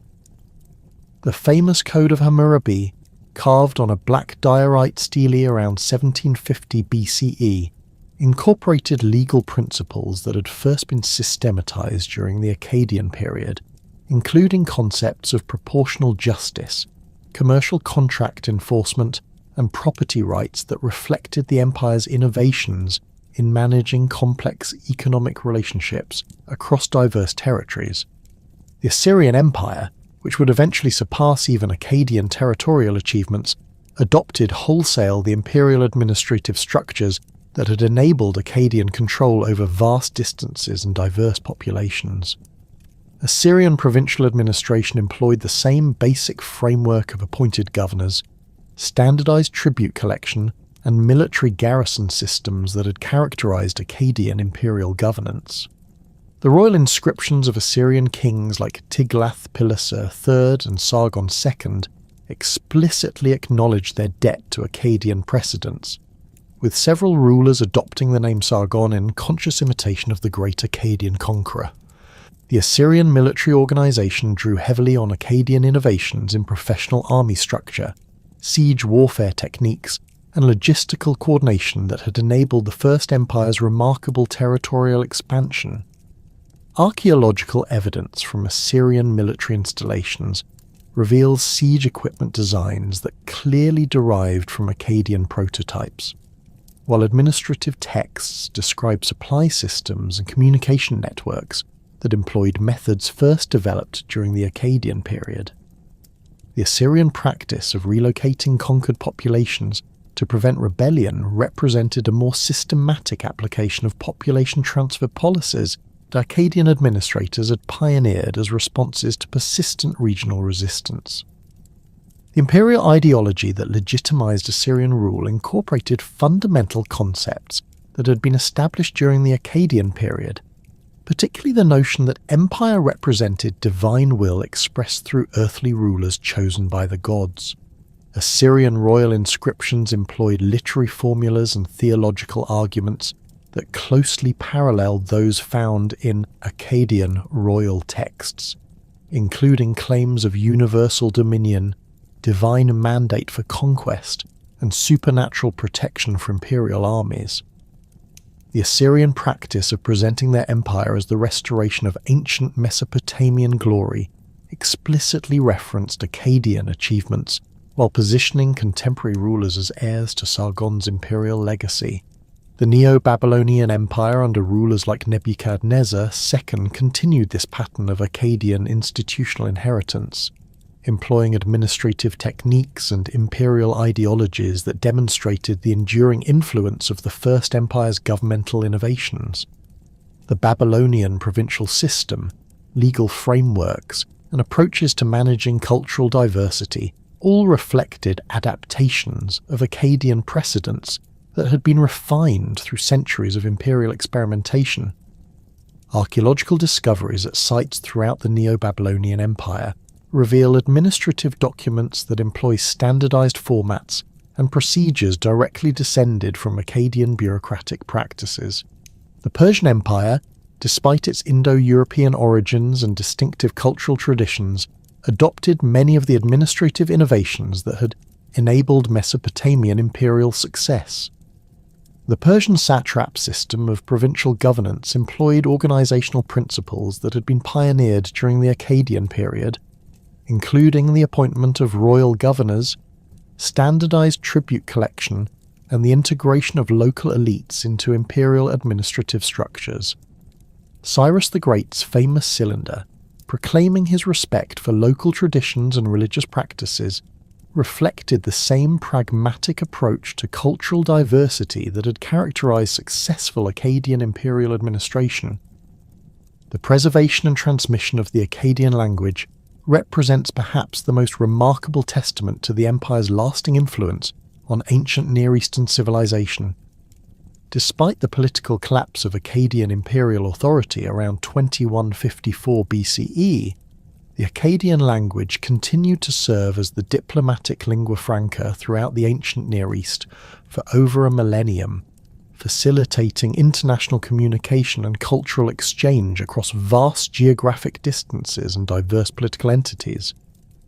The diplomatic archives discovered at Tel El Amarna in Egypt, dating to the 14th century BCE, provide extraordinary evidence of Akkadians' continued importance in international relations nearly 8 centuries after the empire's collapse. These cuneiform tablets, numbering in the hundreds, document correspondence between the Egyptian pharaoh and rulers throughout the Near East, including kings of Babylon, Assyria, Mitanni, and various Levantine city-states. The consistent use of Akkadian for these diplomatic communications, even when none of the corresponding rulers were ethnically Akkadian, demonstrates the language's status as the accepted medium for international diplomacy. The Amarna letters reveal sophisticated diplomatic protocols and legal concepts that had been established during the original Akkadian period and subsequently became standard practices in Near Eastern international relations. Treaties, trade agreements, and diplomatic negotiations employed terminology and conceptual frameworks that derived directly from Akkadian legal and administrative traditions. The survival of these linguistic and conceptual systems across centuries of political change illustrates the profound impact that the First Empire had on the development of international law and diplomatic practice.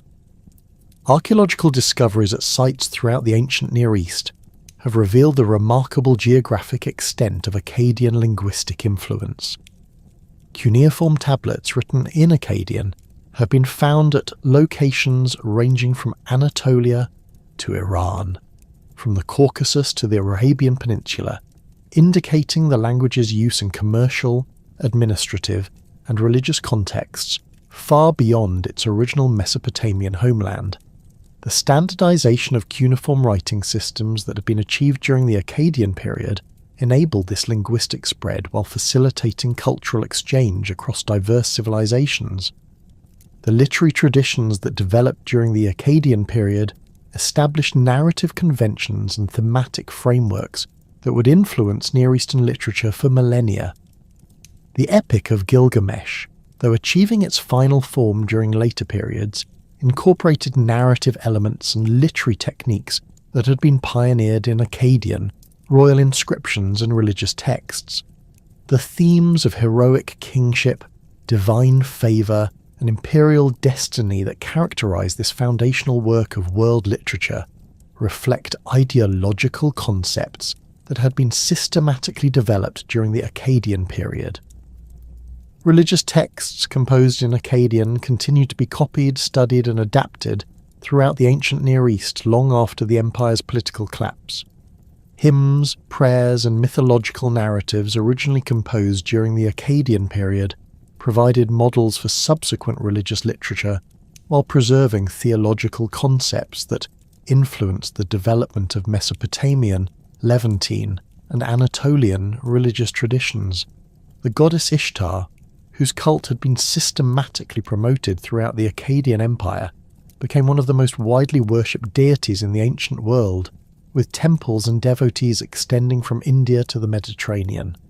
The educational systems that had been established to train Akkadian imperial administrators created institutional frameworks for preserving and transmitting cuneiform literacy that persisted for over 2 millennia.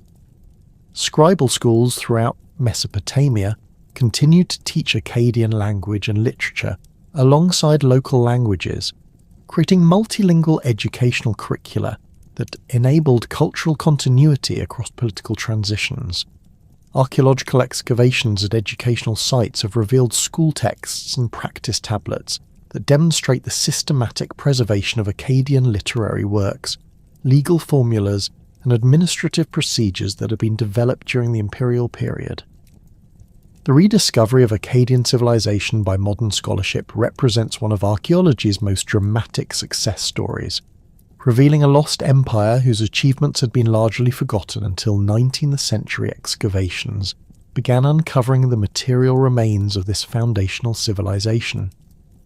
The decipherment of cuneiform writing during the mid-19th century enabled scholars to read Akkadian texts for the first time in over a millennium, opening entirely new perspectives on ancient Near Eastern history and the development of human civilization.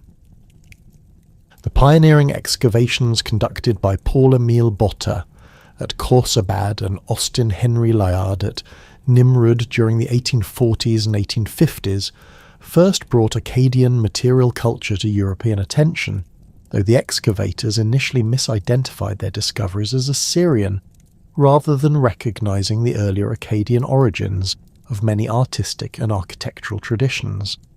The systematic excavation of Mesopotamian sites during the late 19th and early 20th centuries gradually revealed the chronological sequence that placed the Akkadian Empire as the earliest known imperial civilization, fundamentally revising understanding of ancient history.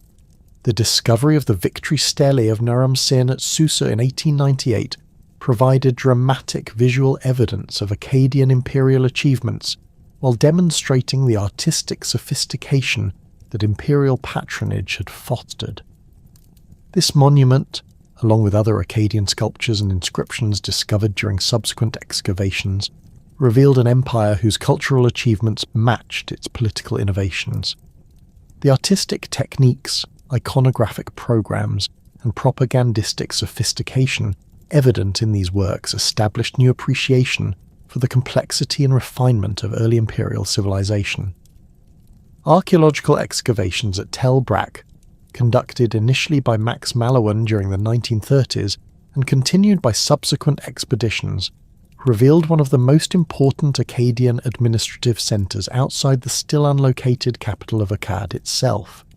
The massive palace complex discovered at the site, along with thousands of cuneiform tablets documenting imperial administrative activities, provided unprecedented insight into the practical mechanisms through which the First Empire had governed its vast territories. These discoveries demonstrated the bureaucratic sophistication and organisational capabilities that had enabled Akkadian success, while revealing the daily operations of imperial government. The application of modern archaeological techniques, including satellite imagery and digital mapping technologies, has revolutionised the study of Akkadian civilization by enabling systematic surveys of vast areas that would have been impossible to investigate using traditional excavation methods alone. Satellite analysis of Mesopotamian landscapes has revealed extensive ancient settlement patterns, irrigation networks, and transportation routes that illuminate the economic and demographic foundations of imperial power. These technological advances have identified numerous previously unknown archaeological sites, while providing new perspectives on the environmental and geographic factors that influenced imperial development. Digital archaeology projects have created comprehensive databases of Akkadian texts, artifacts, and archaeological contexts that enable unprecedented analytical approaches to understanding imperial civilization. Computer-assisted analysis of administrative archives has revealed patterns in economic relationships, demographic changes, and governmental procedures that would have been impossible to identify through traditional scholarly methods. These digital resources have made Akkadian materials accessible to international scholarly communities, while facilitating collaborative research projects that combine expertise from multiple institutions and disciplines. Recent excavations employing advanced scientific techniques have provided new insights into Akkadian material culture, economic systems, and environmental relationships that supplement and sometimes revise conclusions based on textual evidence alone. Isotopic analysis of human remains from Akkadian sites has revealed patterns of population movement and dietary practices that illuminate the social and economic impacts of imperial expansion. Environmental archaeology has documented the agricultural intensification and landscape modifications that supported imperial population growth, while revealing the environmental stresses that contributed to imperial collapse. The recognition of the Akkadian Empire as humanity's first multi-ethnic empire has fundamentally influenced modern understanding of imperial governance, cultural integration, and the challenges of managing diverse populations within unified political systems. The Akkadian experience demonstrated both the possibilities and limitations of imperial expansion, revealing how military conquest could create opportunities for cultural exchange and economic development, while also generating tensions and conflicts that ultimately proved impossible to resolve permanently. The Akkadian approach to governing diverse populations established precedents for imperial administration that would influence political development throughout world history. The empire's combination of centralized authority with respect for local traditions, its integration of conquered elites into imperial administrative systems, and its promotion of cultural synthesis while maintaining ethnic diversity created governmental models that subsequent empires would adapt to their own circumstances. These administrative innovations demonstrated that effective imperial governance required not merely military dominance, but also cultural sensitivity and institutional flexibility. The military innovations pioneered during the Akkadian period established organizational principles and tactical approaches that would influence warfare throughout the ancient world. The development of professional standing armies, standardized equipment and training, sophisticated siege techniques, and coordinated logistical systems created military capabilities that enabled territorial expansion on unprecedented scales. Archaeological evidence reveals the spread of Akkadian military technologies and organizational methods throughout the Near East, influencing the military development of civilizations that had no direct political connection to the empire. The economic integration achieved within Akkadian territories demonstrated the benefits of political unification for commercial development and resource distribution. The standardization of weights, measures, and currency systems that facilitated long-distance trade, the development of commercial law that enabled complex business relationships, and the creation of transportation and communication networks that connected distant regions established economic precedents that would influence commercial practices for millennia. These innovations showed how imperial political authority could create conditions for economic prosperity that benefited both imperial centres and provincial populations. The cultural synthesis that occurred within Akkadian territories revealed the creative possibilities that emerged when diverse traditions interacted within unified political frameworks. The integration of Sumerian and Akkadian cultures, the development of new artistic styles and literary genres, and the creation of hybrid religious and intellectual traditions demonstrated how imperial expansion could foster cultural innovation rather than simply imposing dominant cultures on conquered populations. These cultural achievements established artistic and intellectual standards that would influence Near Eastern civilization long after the empire's political collapse. The ultimate failure of the Akkadian Empire to maintain permanent political unity provides equally important lessons about the limitations of early imperial governance and the challenges that all subsequent empires would face.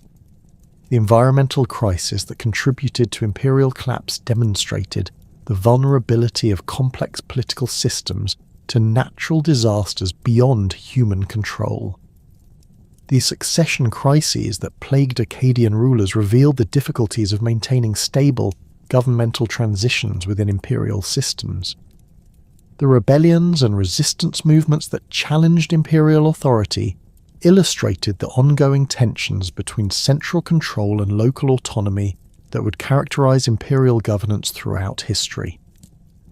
The Akkadian Empire's significance extends far beyond its immediate historical context to encompass its role as the first successful experiment in creating unified government over vast territories and diverse populations. The innovations in administration, law, military organization, and cultural integration that enabled Akkadian success established precedents and revealed possibilities that would inspire and inform imperial development throughout world history. The empire's achievements demonstrated that human societies possessed the organizational capabilities necessary for creating political unity across enormous geographic distances and cultural differences, while its ultimate collapse revealed the challenges and limitations that would continue to confront imperial civilizations. The legacy of the Akkadian Empire thus encompasses both its specific contributions to ancient Near Eastern civilization and its broader significance as humanity's first demonstration that transcontinental political unity was achievable through sophisticated governmental institutions and cultural policies. The administrative techniques, legal concepts, military innovations, and approaches to cultural integration that characterized Akkadian rule established foundations for imperial governance that would influence political development across multiple continents and millennia. The rediscovery of this lost civilization by modern archaeology has not only recovered a crucial chapter in human history, but has also provided insights into the fundamental challenges and possibilities of imperial governance that remain relevant to understanding political development in the contemporary world. The Akkadian Empire stands as humanity's first successful attempt to unite diverse peoples under a single political authority, establishing precedents for imperial governance while revealing both the transformative potential and inherent limitations of transcontinental political unity. Its innovations in administration, law, military organization, and cultural synthesis created foundations for civilization that would endure for millennia, while its ultimate collapse demonstrated the fragility of even the most sophisticated political systems when confronted with environmental crisis and internal conflict. The empire's rediscovery by modern scholarship has illuminated not only a crucial period in ancient history, but also fundamental patterns in imperial development that continue to shape our understanding of political organisation and cultural change throughout human civilization.